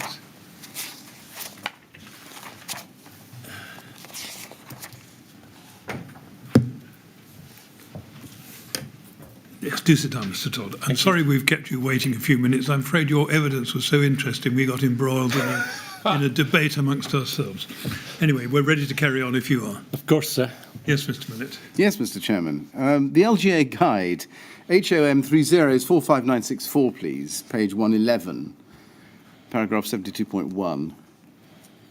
Now, this falls within part F, which was written by Malcolm Hoare, I think. Remind me what part F is, sir. No, not offhand, not this time. 72, external fire spread. Yes, yes. 72.1, external facades of blocks of flats should not provide potential for extensive fire spread. When assessing existing blocks of flats, particular attention should be given to any rain screen or other external cladding system that has been applied and to facades that have been replaced. And then 72.2 says this: the use of combustible cladding materials and extensive cavities can present such a risk, particularly in high-rise blocks. Restrictions are normally applied to the nature of such materials, and in particular their surface spread of flame characteristics. Cavity barriers are also required in some circumstances. Assistance from specialists may be required to determine if the external surfaces of walls are satisfactory and whether there is adequate provision of cavity barriers. Yes. Now, first, can we take it that you approved this passage in the LGA guidance when it was being drafted? Yes, sir. Yes. And can we take it that this was included because of your view at the time that external walls of blocks of flats fell within the scope of the FSO, or? No, the guide generally, sir, is not simply a guide for supporting the FSO. We took a much broader view that this is about keeping people safe in blocks of flats. And those particular paragraphs, I don't think we can claim the original idea for. You find, I think it's over the page, sir. We have an example of an alteration to be alert for that can put people at risk, which was a landlord applying rain screen cladding. You may be coming to that, sir. I think my best recollection, sir, is that at some stage in the drafting, we were contacted by someone called Andy Cloak, who represented the Chief Fire Officers Association. And my further recollection is that some of the impetus for Andy contacting us came from a very talented young fire engineer in London Fire Brigade called Lindsay Seal. But wherever the source, they wrote and said that people were applying cladding to buildings because of energy conservation, and there was concern about that. And could we, they didn't use these words, but so I'm paraphrasing, beef up what we had to say. And 72.1 and 72.2 were the result of that request. I follow. So is it your evidence today, your opinion today, that in fact what I've just read to you here under 72 external fire spread, it is guidance to the fire risk assessor whether or not the external wall, strictly speaking, fell within the scope of the FSO? Yeah, 72 isn't aimed specifically at the fire risk assessor, sir. I think you said you're in F, and fire risk assessment is in D. So we didn't put anything about cladding and external walls in D directed at the fire risk assessor. This was more general guidance that would also help the RP or anyone, just anyone giving advice. We wanted to get it out there that this was a hazard, whether it was in the scope of legislation or not. No, I think we're agreeing. I'm not suggesting that it's specifically aimed at the fire risk assessor alone. It's aimed at the owner of the building. Sure. And as the owner of the building or somebody with control of the building, you would have expected them to observe 72.1 and 2. Correct. And therefore, is this right that the fire risk assessor, assessing the risks of the building in order to perform a suitable and sufficient assessment, would have to have regard to those paragraphs? Yes, they ought to have an awareness. Yes, thank you. Yeah. Now, can we go to PAS 79? Yes. Appendix H, so PAS 79, CTA 703, page 73. And can we look at 73 and then go over to 74? 73 should be Appendix H, fire protection. And if you look at H1, passive fire protection on the right-hand side, head of the right-hand column, Yes. it says the fire risk assessor should have a knowledge and understanding of the role in the provision of fire safety, including the types of fire performance requirements, load bearing capacity, integrity, insulation, reaction to fire performance, etc., of the following. And then the third item down is compartment walls and floors, the location in the building from documentation, but where none is available, from a survey of the building. And then it goes on, the need to maintain the fire resistance above any suspended ceilings, below any raised floors, where they are penetrated by services, etc. Yeah, may I just say something that might help the inquiry? Yes. What you're looking at, sir, is actually what you described earlier as the competence standard. Oh, right. So what we did was, with the permission of the Fire Risk Assessment Competency Council, we just lifted lock, stock and barrel the competency standard and put it into this annex verbatim. This is an appendix as opposed to an annex. And therefore, no, it's important, I think, because this is part of exactly what you're just saying, which is part of the competency you'd find. I don't mean to bandy words, but I think you might find that it's an appendix because it's an appendix in the competency standard, but it sits within an annex in PAS 79. Yeah, exactly. That is right. If you go to page 74, though, picking this up a little further, you go on to see, if we can go to page 74, under left-hand column, final section, if we go down to the bottom. Yes. It says about the building envelope. The building envelope. Yeah. For example, fire-resisting external walls, curtain walls. Yes. The significance of their role in protecting escape routes at boundaries. Yes. Significance of any immediately visible damage. Yes. Importance of remedying any immediately visible damage in sandwich panel constructions using combustible insulating cores. Yes. Now, just looking at that, can we agree that the reasonably competent fire risk assessor ought to have been sufficiently qualified and educated to examine the external wall at a building like Grenfell Tower and assess it as part of his fire risk assessment? No, we can't quite agree that, sir. Why is that? Because this isn't asking for a general assessment of the building envelope. I remember this going in and having great discussion about it. This is a very restricted consideration of external walls. So would it help the chairman if I went through the 3 bullet points in turn? I'm not sure. It's a more general question. I think you're extrapolating this into something it's not. That's the point. So when we see the building envelope, for example, fire-resisting external walls, you don't say that that's something that Carl Stokes should have examined? Only, as is stated here, the significance of any immediately visible damage and visible damage in sandwich panels, which it wasn't. I see. And if I could explain, or perhaps you don't need me to. Well, I think perhaps you better. Yes, I think you should. I think it's necessary. So. Okay, thank you. There was a suggestion at the time, well, we need to ask them to look at external walls. I remember the discussion really well, but what to do with external walls, because they're not going to go into any detail on external walls. And I remember someone saying, yes, but the external wall might need fire resistance to protect an escape route. Could I give you an example, Chairman, of the situation where that might occur? Yeah. If you were to have a warehouse, warehouses tend to have fire exits like all over the place because they're big buildings and you've got to limit the distance people can travel to get to an exit. So you tend to have them right round the perimeter. Now, what you might have is a fire exit coming out the side of the warehouse. Now, imagine, if you will, Chairman, it's coming down, once you come out, you're walking down a path in which you're constrained to walk immediately adjacent to the building because there's a big fence. So this path is between a fence and the building. Now, if there's a fire in the building, then clearly that path is at danger from the building. So the windows of the building would need to be made fire resisting.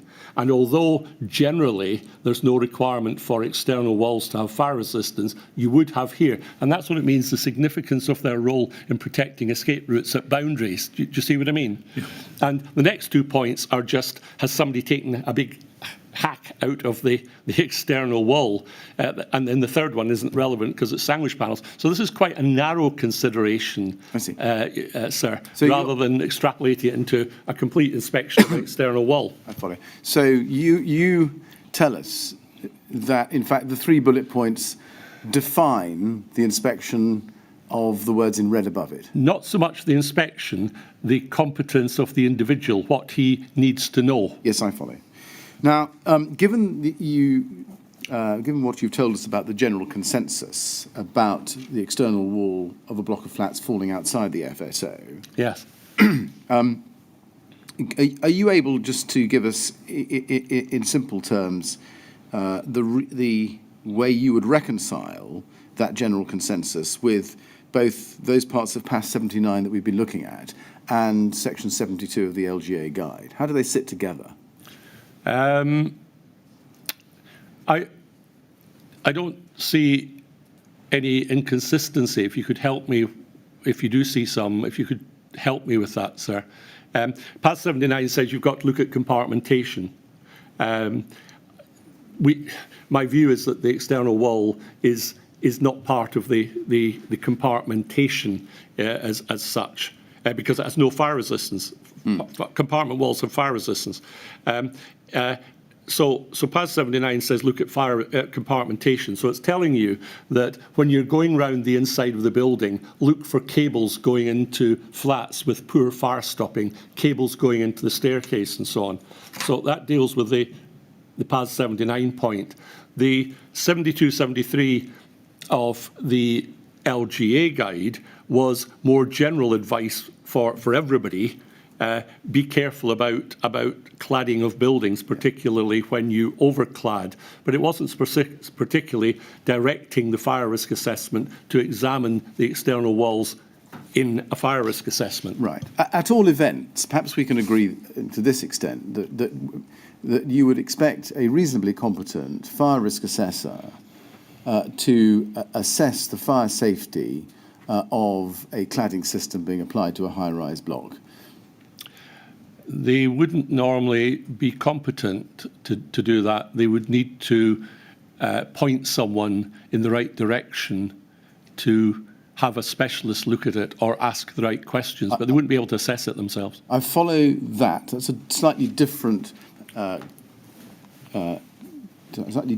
concept.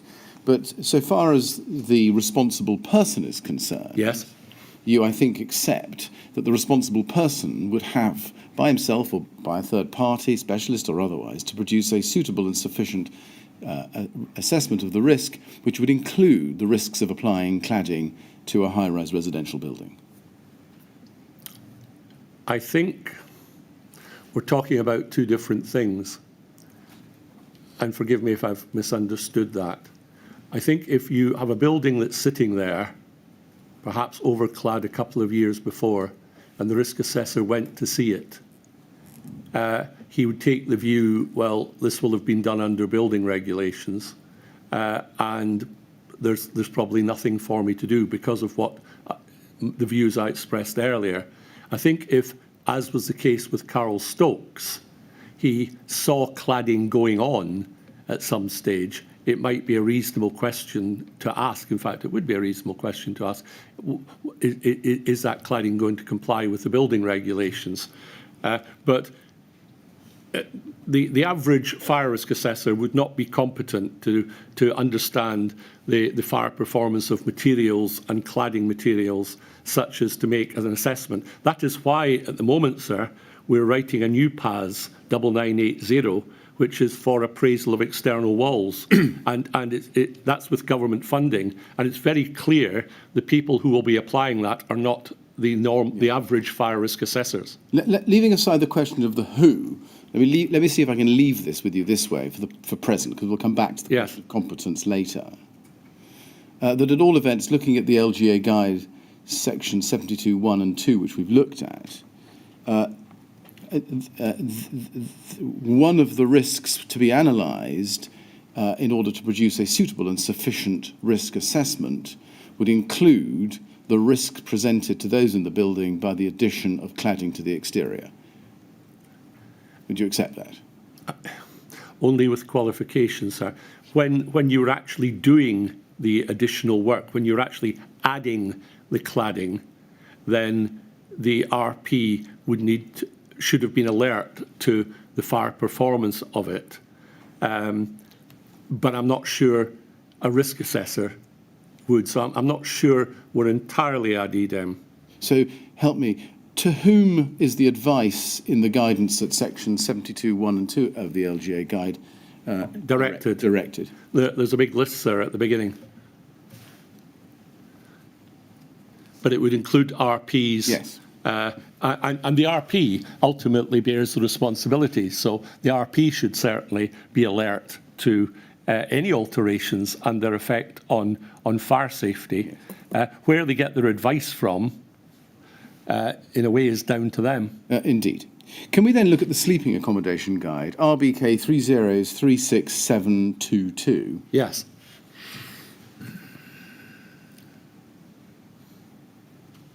And I just want to examine with you section 1.12 on page 51.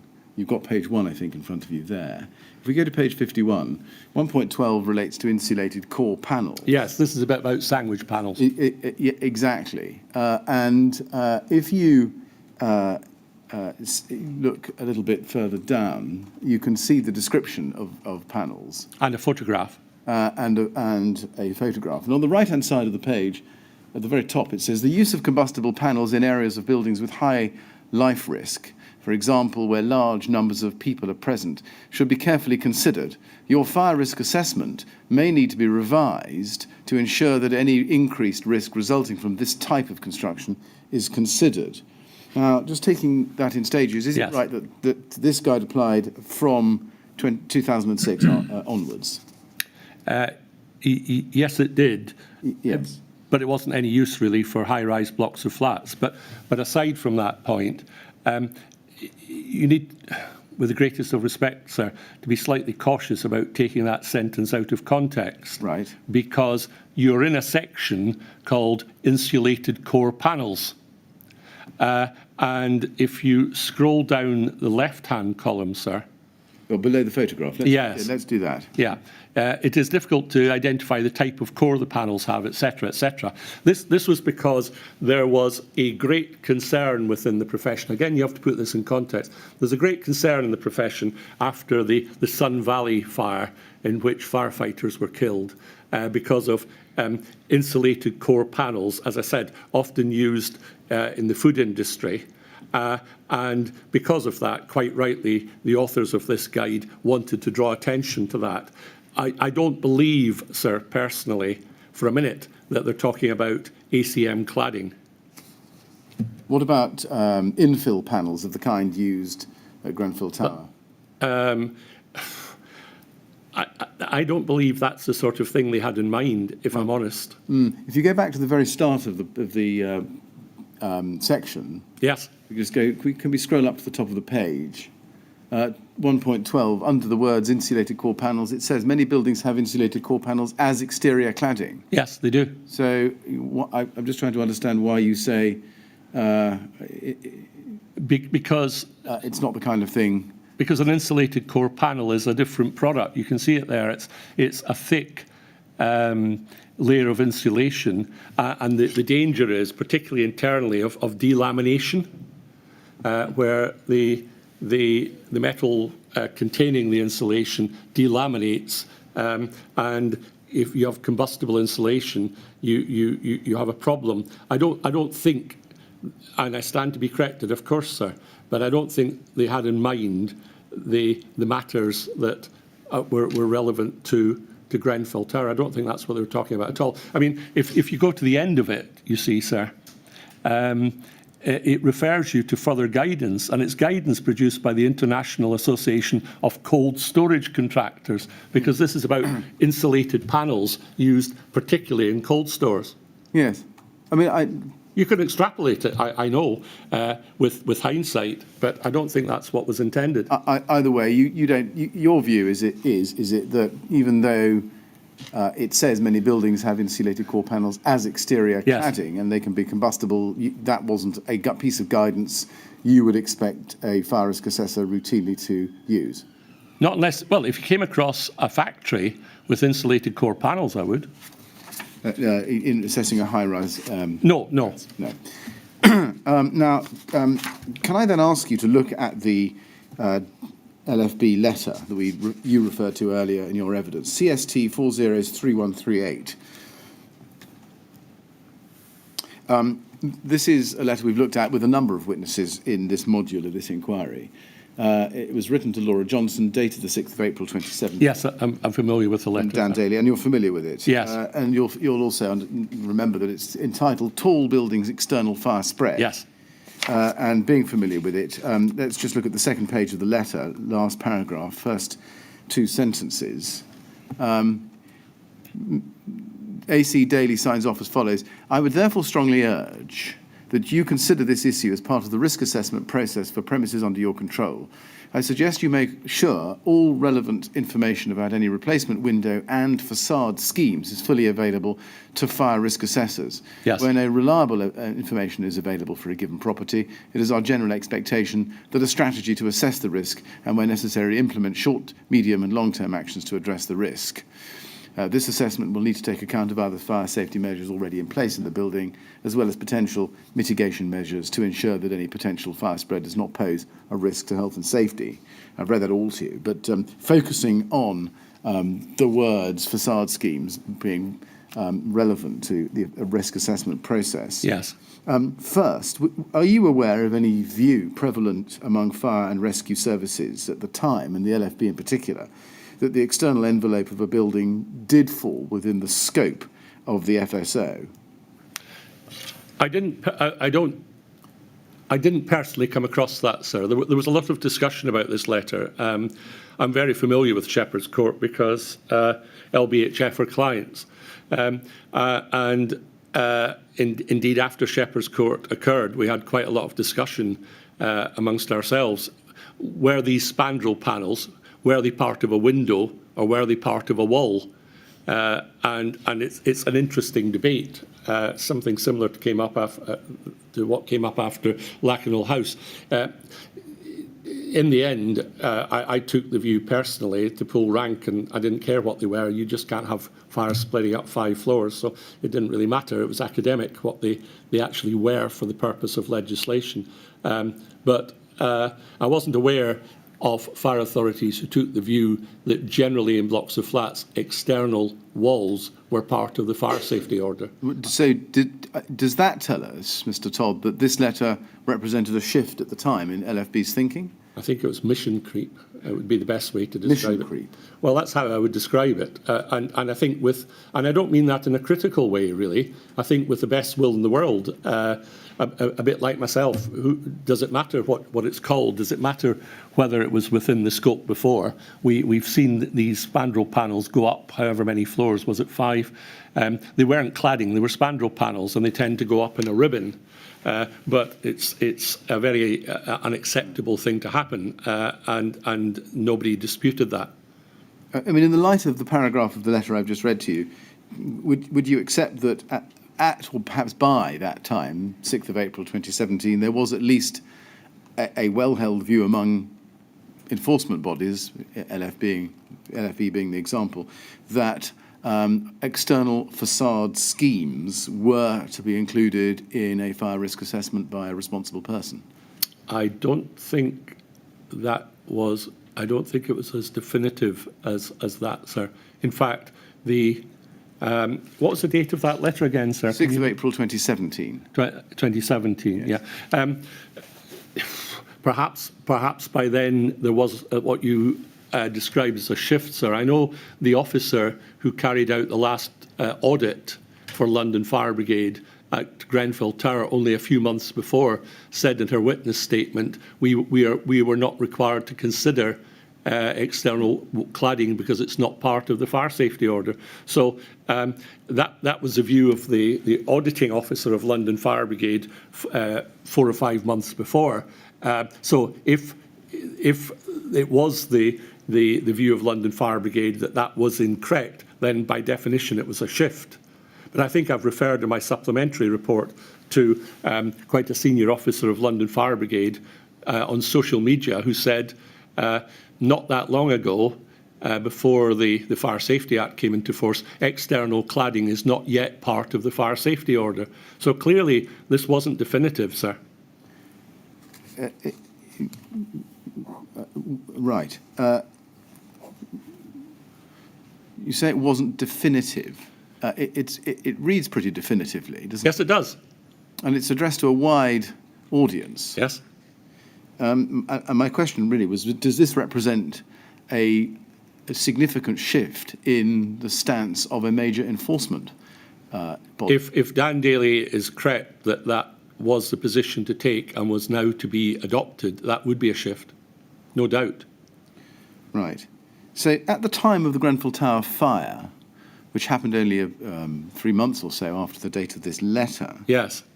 is it right to say that the general opinion, namely external walls and facade schemes fell outside the scope of the FSO, was beginning to change, and indeed had changed so far as the LFB is concerned?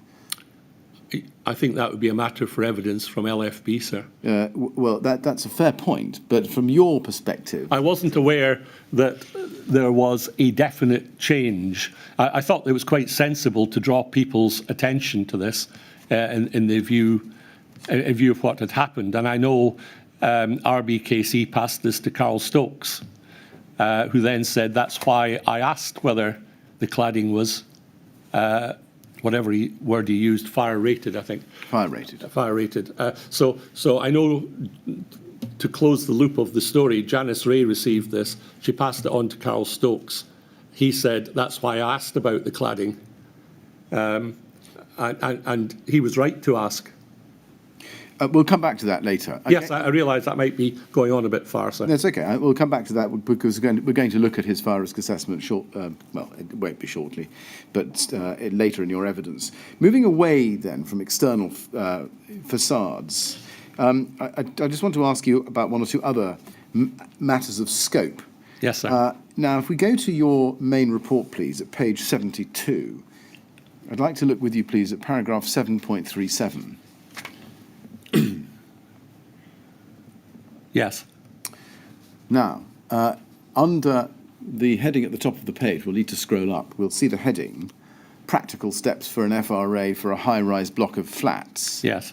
And then at paragraph 7.37, you say, as in the case of any FRA, the matters to be considered by a fire risk assessor can be broadly grouped into three distinct categories, namely fire prevention, measures to prevent the occurrence of fire within the common parts, fire protection, measures to maintain the safety of the common parts in the event of a fire within the common parts and within any flat, and management of fire safety. Yes. Just pausing there, your reference to common parts there, are we to understand that in the light of the evidence you've given earlier this afternoon? Namely, that it's a shorthand. Yes, for that's correct, sir. Everything that's within the scope of the FSO, including things like the plant room or the roof. Oh, yes. Or the lightning conductor. Yeah, absolutely. Yeah, yes. Now, if we go on to the bottom of the page, we can see at paragraph 7.40, you say this: with regard to fire protection, matters that should be considered include. And then you set out a list of matters that should be considered as part of fire protection measures. Yes. And then at 7.41, you say this, with regard to management of fire safety, matters to be considered include, and then you give a further list of matters to be considered under the management of fire safety. Yes. Would you also agree that the matters to be included in the fire risk assessment are those that are set out in recommendation 5 and 12 of PAS 79? I know you're familiar with those. We can go to those if we want to.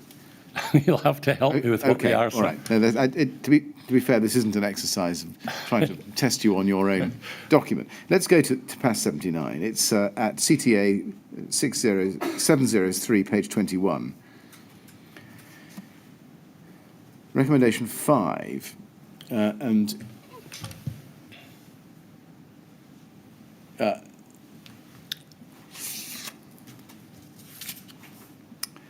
5 is recommendations. 5.2, if you go down to item E, Yes. looking at the top of 5.2, it says every documented fire risk assessment should explicitly set out the significant findings of the assessment, including information on the following matters. E, Yes. It says approximate number of occupants. Yes. And then if you go over the page, or rather across the page, I'm afraid we're going to have to scroll up. That's it. Under I, on the right-hand side, top of the column, occupants especially at risk, see Yes. 3.67, in the event of fire. For example, sleeping occupants, disabled occupants, those working in remote areas, and young persons. Yes. Yes. And then if we go to page 37, recommendation 12,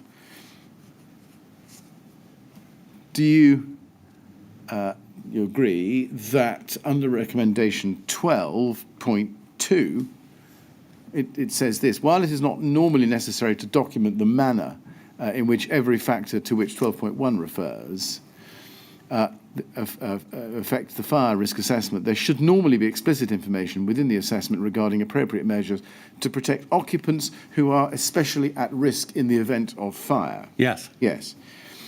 And occupants especially at risk, I think, is a phrase, isn't it, taken from the FSO itself? It is, yes.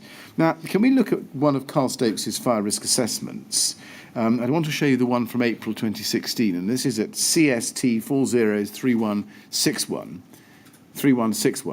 and within that, please go to page 22, section 13. He's got a heading, middle of the page, disabled people. Yes.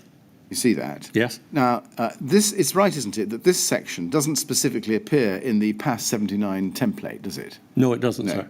Would you agree that it was a useful adaptation to the PAS 79 template to ensure that the means of escape for disabled people were specifically considered? I think there's not a separate section, but is that question not in the 2012 template?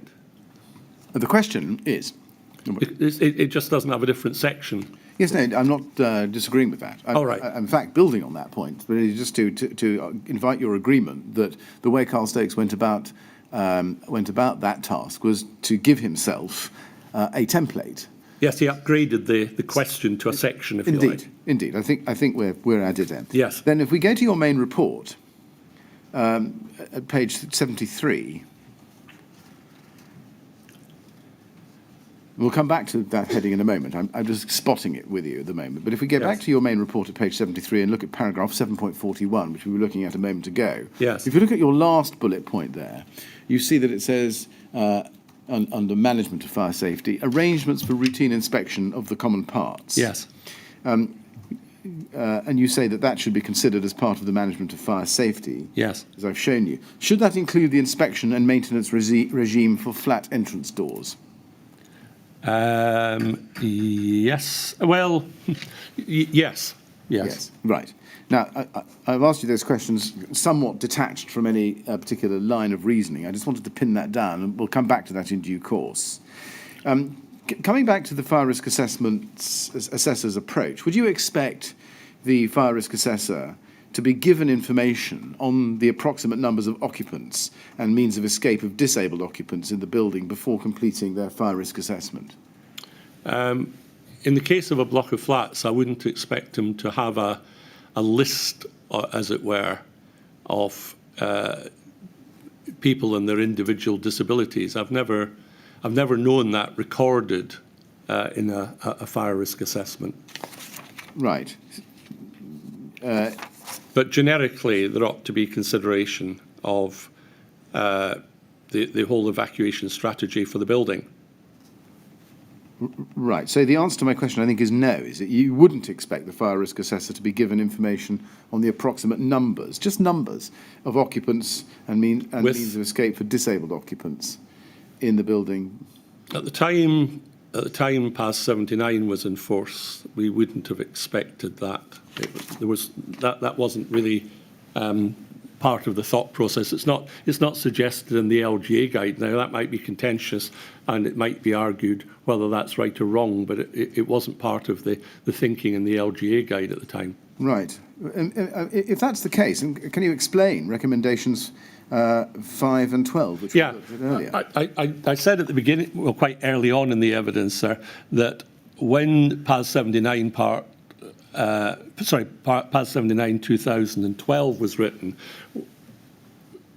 uppermost in our mind was commercial premises, because at that time there wasn't the same attention being focused on blocks of flats.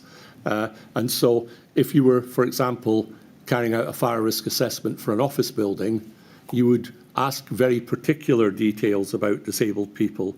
You would ask about their PEEP. You would make sure that there were trained staff, an evacuation chair, refuges, communications in the refuges. But most of these facilities have never traditionally been provided in blocks of flats. So I see the words on the page. All I can tell you was that the thinking behind them was primarily targeted at commercial premises. Even though from footnote 1, as we looked at earlier, it's in the scope, yeah. It's within the scope. Yeah. So does it come to this? This may answer a number of questions later, but does it come to this, that although on its face the scope of PAS 79 clearly applied to residential blocks of flats, yes, parts of it, particularly those dealing with occupants especially at risk, were treated as not doing so?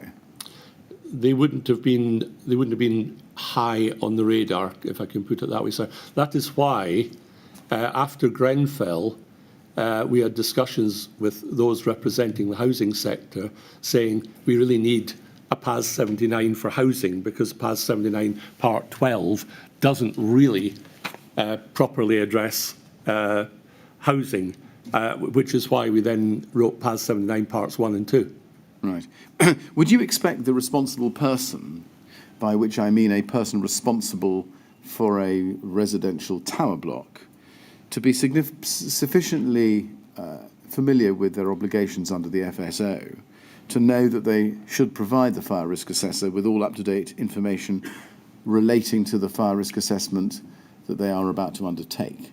Yes, Yes. The obligation sits with the RP. Yes, indeed. And did that require the RP, the responsible person, itself to have some familiarity with PAS 79 and indeed other guidance directed at fire risk assessment? Ideally in a large organisation where you would have an Article 18 competent assistant, if that, does that compute? Right. Yeah. Yeah. An Article 18 competent person. Competent assistant. Yes. Well, they tend to be called the competent assistant. Someone who at high level assists the RP in compliance with the fire safety order. Yes. And in this case, a sort of Janice Ray. Yes. Thank you. You answered my next question. Janice Ray. Now, if the fire risk assessor wasn't given the information that the guidance and indeed the legislation required, would you expect the fire risk assessor to ask the responsible person for it? Yes. You would. And if he wasn't given it, would you expect him or her to press for it? Yes, or record that the information wasn't available. Right. How would the fire risk assessor be able to go about assessing the current level of risk without the information that he or she needed? It would depend on what the information was that was missing, but right. they would need all relevant information, however that be defined. I see. And might that affect the ultimate level of risk? Yes, as it could. Assessed? Yes. Now, we'll come back to this question of information later on in your evidence, Mr. Todd, so I'll leave it there for the moment. Sticking with the theme of how to go about a fire risk assessment, I want to ask you about frequency. Yes, sir. At your main report, page 24, let's look at paragraph 3.24. You deal there with how regularly a review of a fire risk assessment should happen. Yes. You see, you deal with it there, and that's because there's an obligation under Article 9.3. Sorry, can you help me with the paragraph? It's 3.24. Oh, thank you. Yes. And then if you look at 3.25, you say this: the term regularly is not defined in the fire safety order. It is commonly considered that the best practice is for FRAs for most buildings to be reviewed annually. In the case of a high-rise block of flats such as Grenfell Tower, this would be consistent with published guidance on fire safety and purpose-built blocks of flats. Yes. Now, we know that the FRAs for Grenfell Tower were done at irregular intervals. So just to summarise them: September 2009, December 2010, November 2012, October 2014, April and June 2016. Yes. Would the fire risk assessment trade regard those frequencies as regular? The requirement for regularity relates to reviews, not a new fire risk assessment. Whatever Carl Stokes called these documents he was creating, to me, they were new fire risk assessments. And there should have been some review of them in between, just to make sure that work was being carried out. There were no changes that would invalidate the fire risk assessment. So what normally happens, sir, is you have a professional fire risk assessor, if I can call them that, if you're using someone external. They do a fire risk assessment. And then within the business sector, a common practice would be that this person comes back after 2 or 3 years and does a new fire risk assessment. But in the interim period, there's an annual review by someone less competent generally in fire risk assessment. That could be a health and safety consultant, facilities manager, or whatever. But they would carry out a review, because review is not repeat. Yes.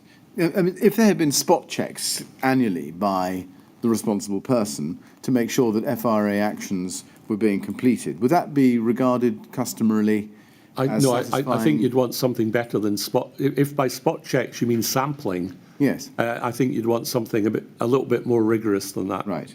Now, if we look at 329 of your report, a little bit further down the page, you'll need to scroll down for it.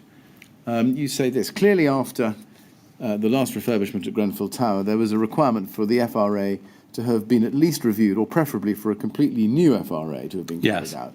In my opinion, the scope of the refurbishment was such that a completely new fire risk assessment was appropriate. That's correct, sir. Now, just tell us, why do you think a completely new FRA was appropriate? Because it was a fairly substantial refurbishment. If you were doing... If I make the analogy, sir, of an office building and you refurbish a floor, someone should come and review the fire risk assessment, and that would be a review, and that review would be limited to that floor. But the extent of the alterations to Grenfell Tower were such that it would be really hard to say the previous fire risk assessment stands and I'll add a review to it and pin them both together and have an adequate audit trail. It really wanted someone to start again and do a new fire risk assessment. Now, we know practical completion of the refurbishment took place in July 2016. Is it your opinion that Carl Stokes ought to have been instructed by the TMO to carry out a brand new FRA only at that point and not any earlier? It's quite common for people to, with the best will in the world, say our project, whatever it be, is completing. Could you come and have a look? They'll say this to the fire risk assessor. Could you come and have a look before we let contractors go off site and make sure everything is all right? They sometimes think that is their new fire risk assessment. And in fact, in the latest guidance, we've said that's not your fire risk assessment. That's a very useful exercise, but it's something else. And in fact, we penned then a special name for the something else. But we're trying to get the principle across to people that after the contractors have gone, don't use a fire risk assessment as a snagging exercise. By all means, pay for 2 exercises if you want.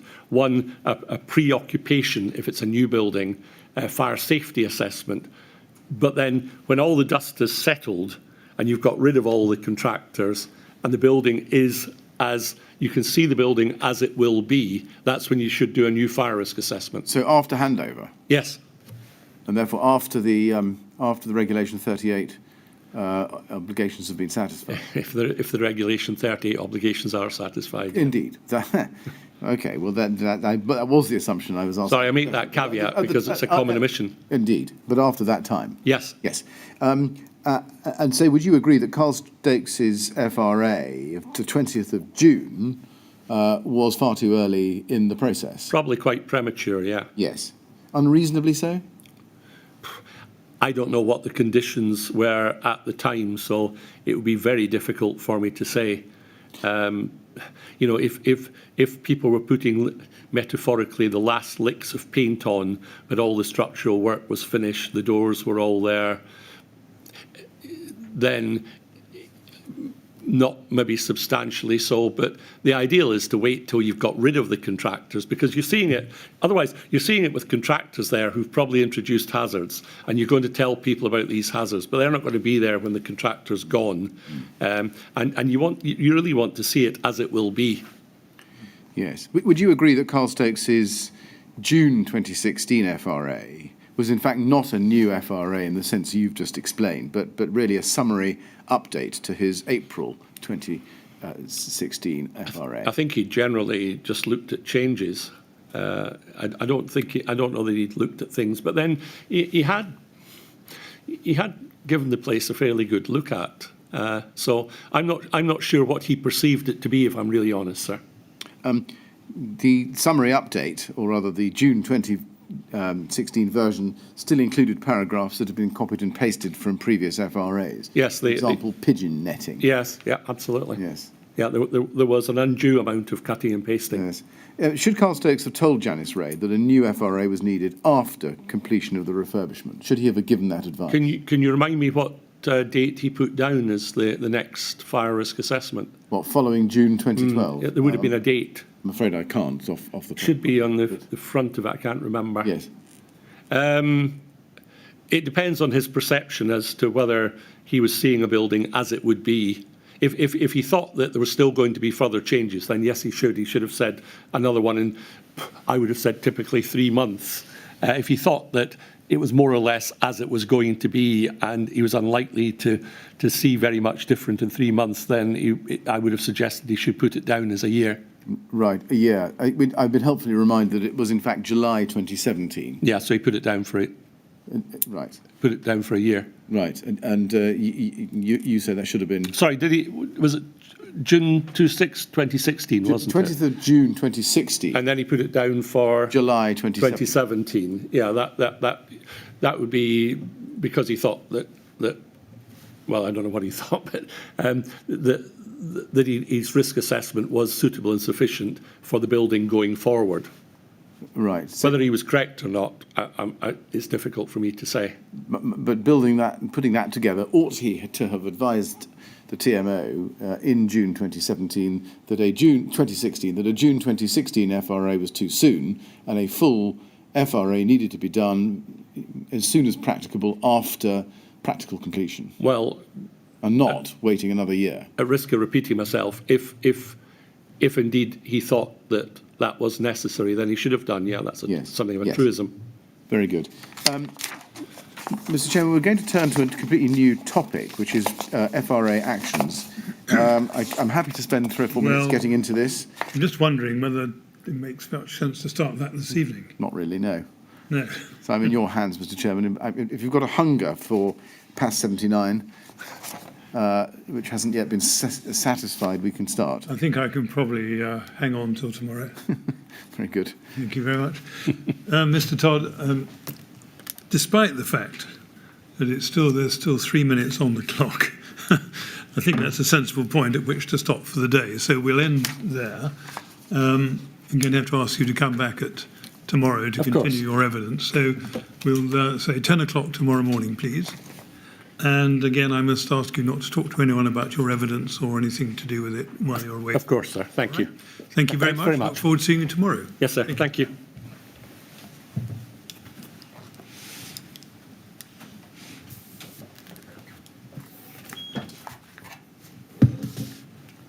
All right, Mr. Millett, thank you very much. 10 o'clock tomorrow. Mr. Chairman, thank you.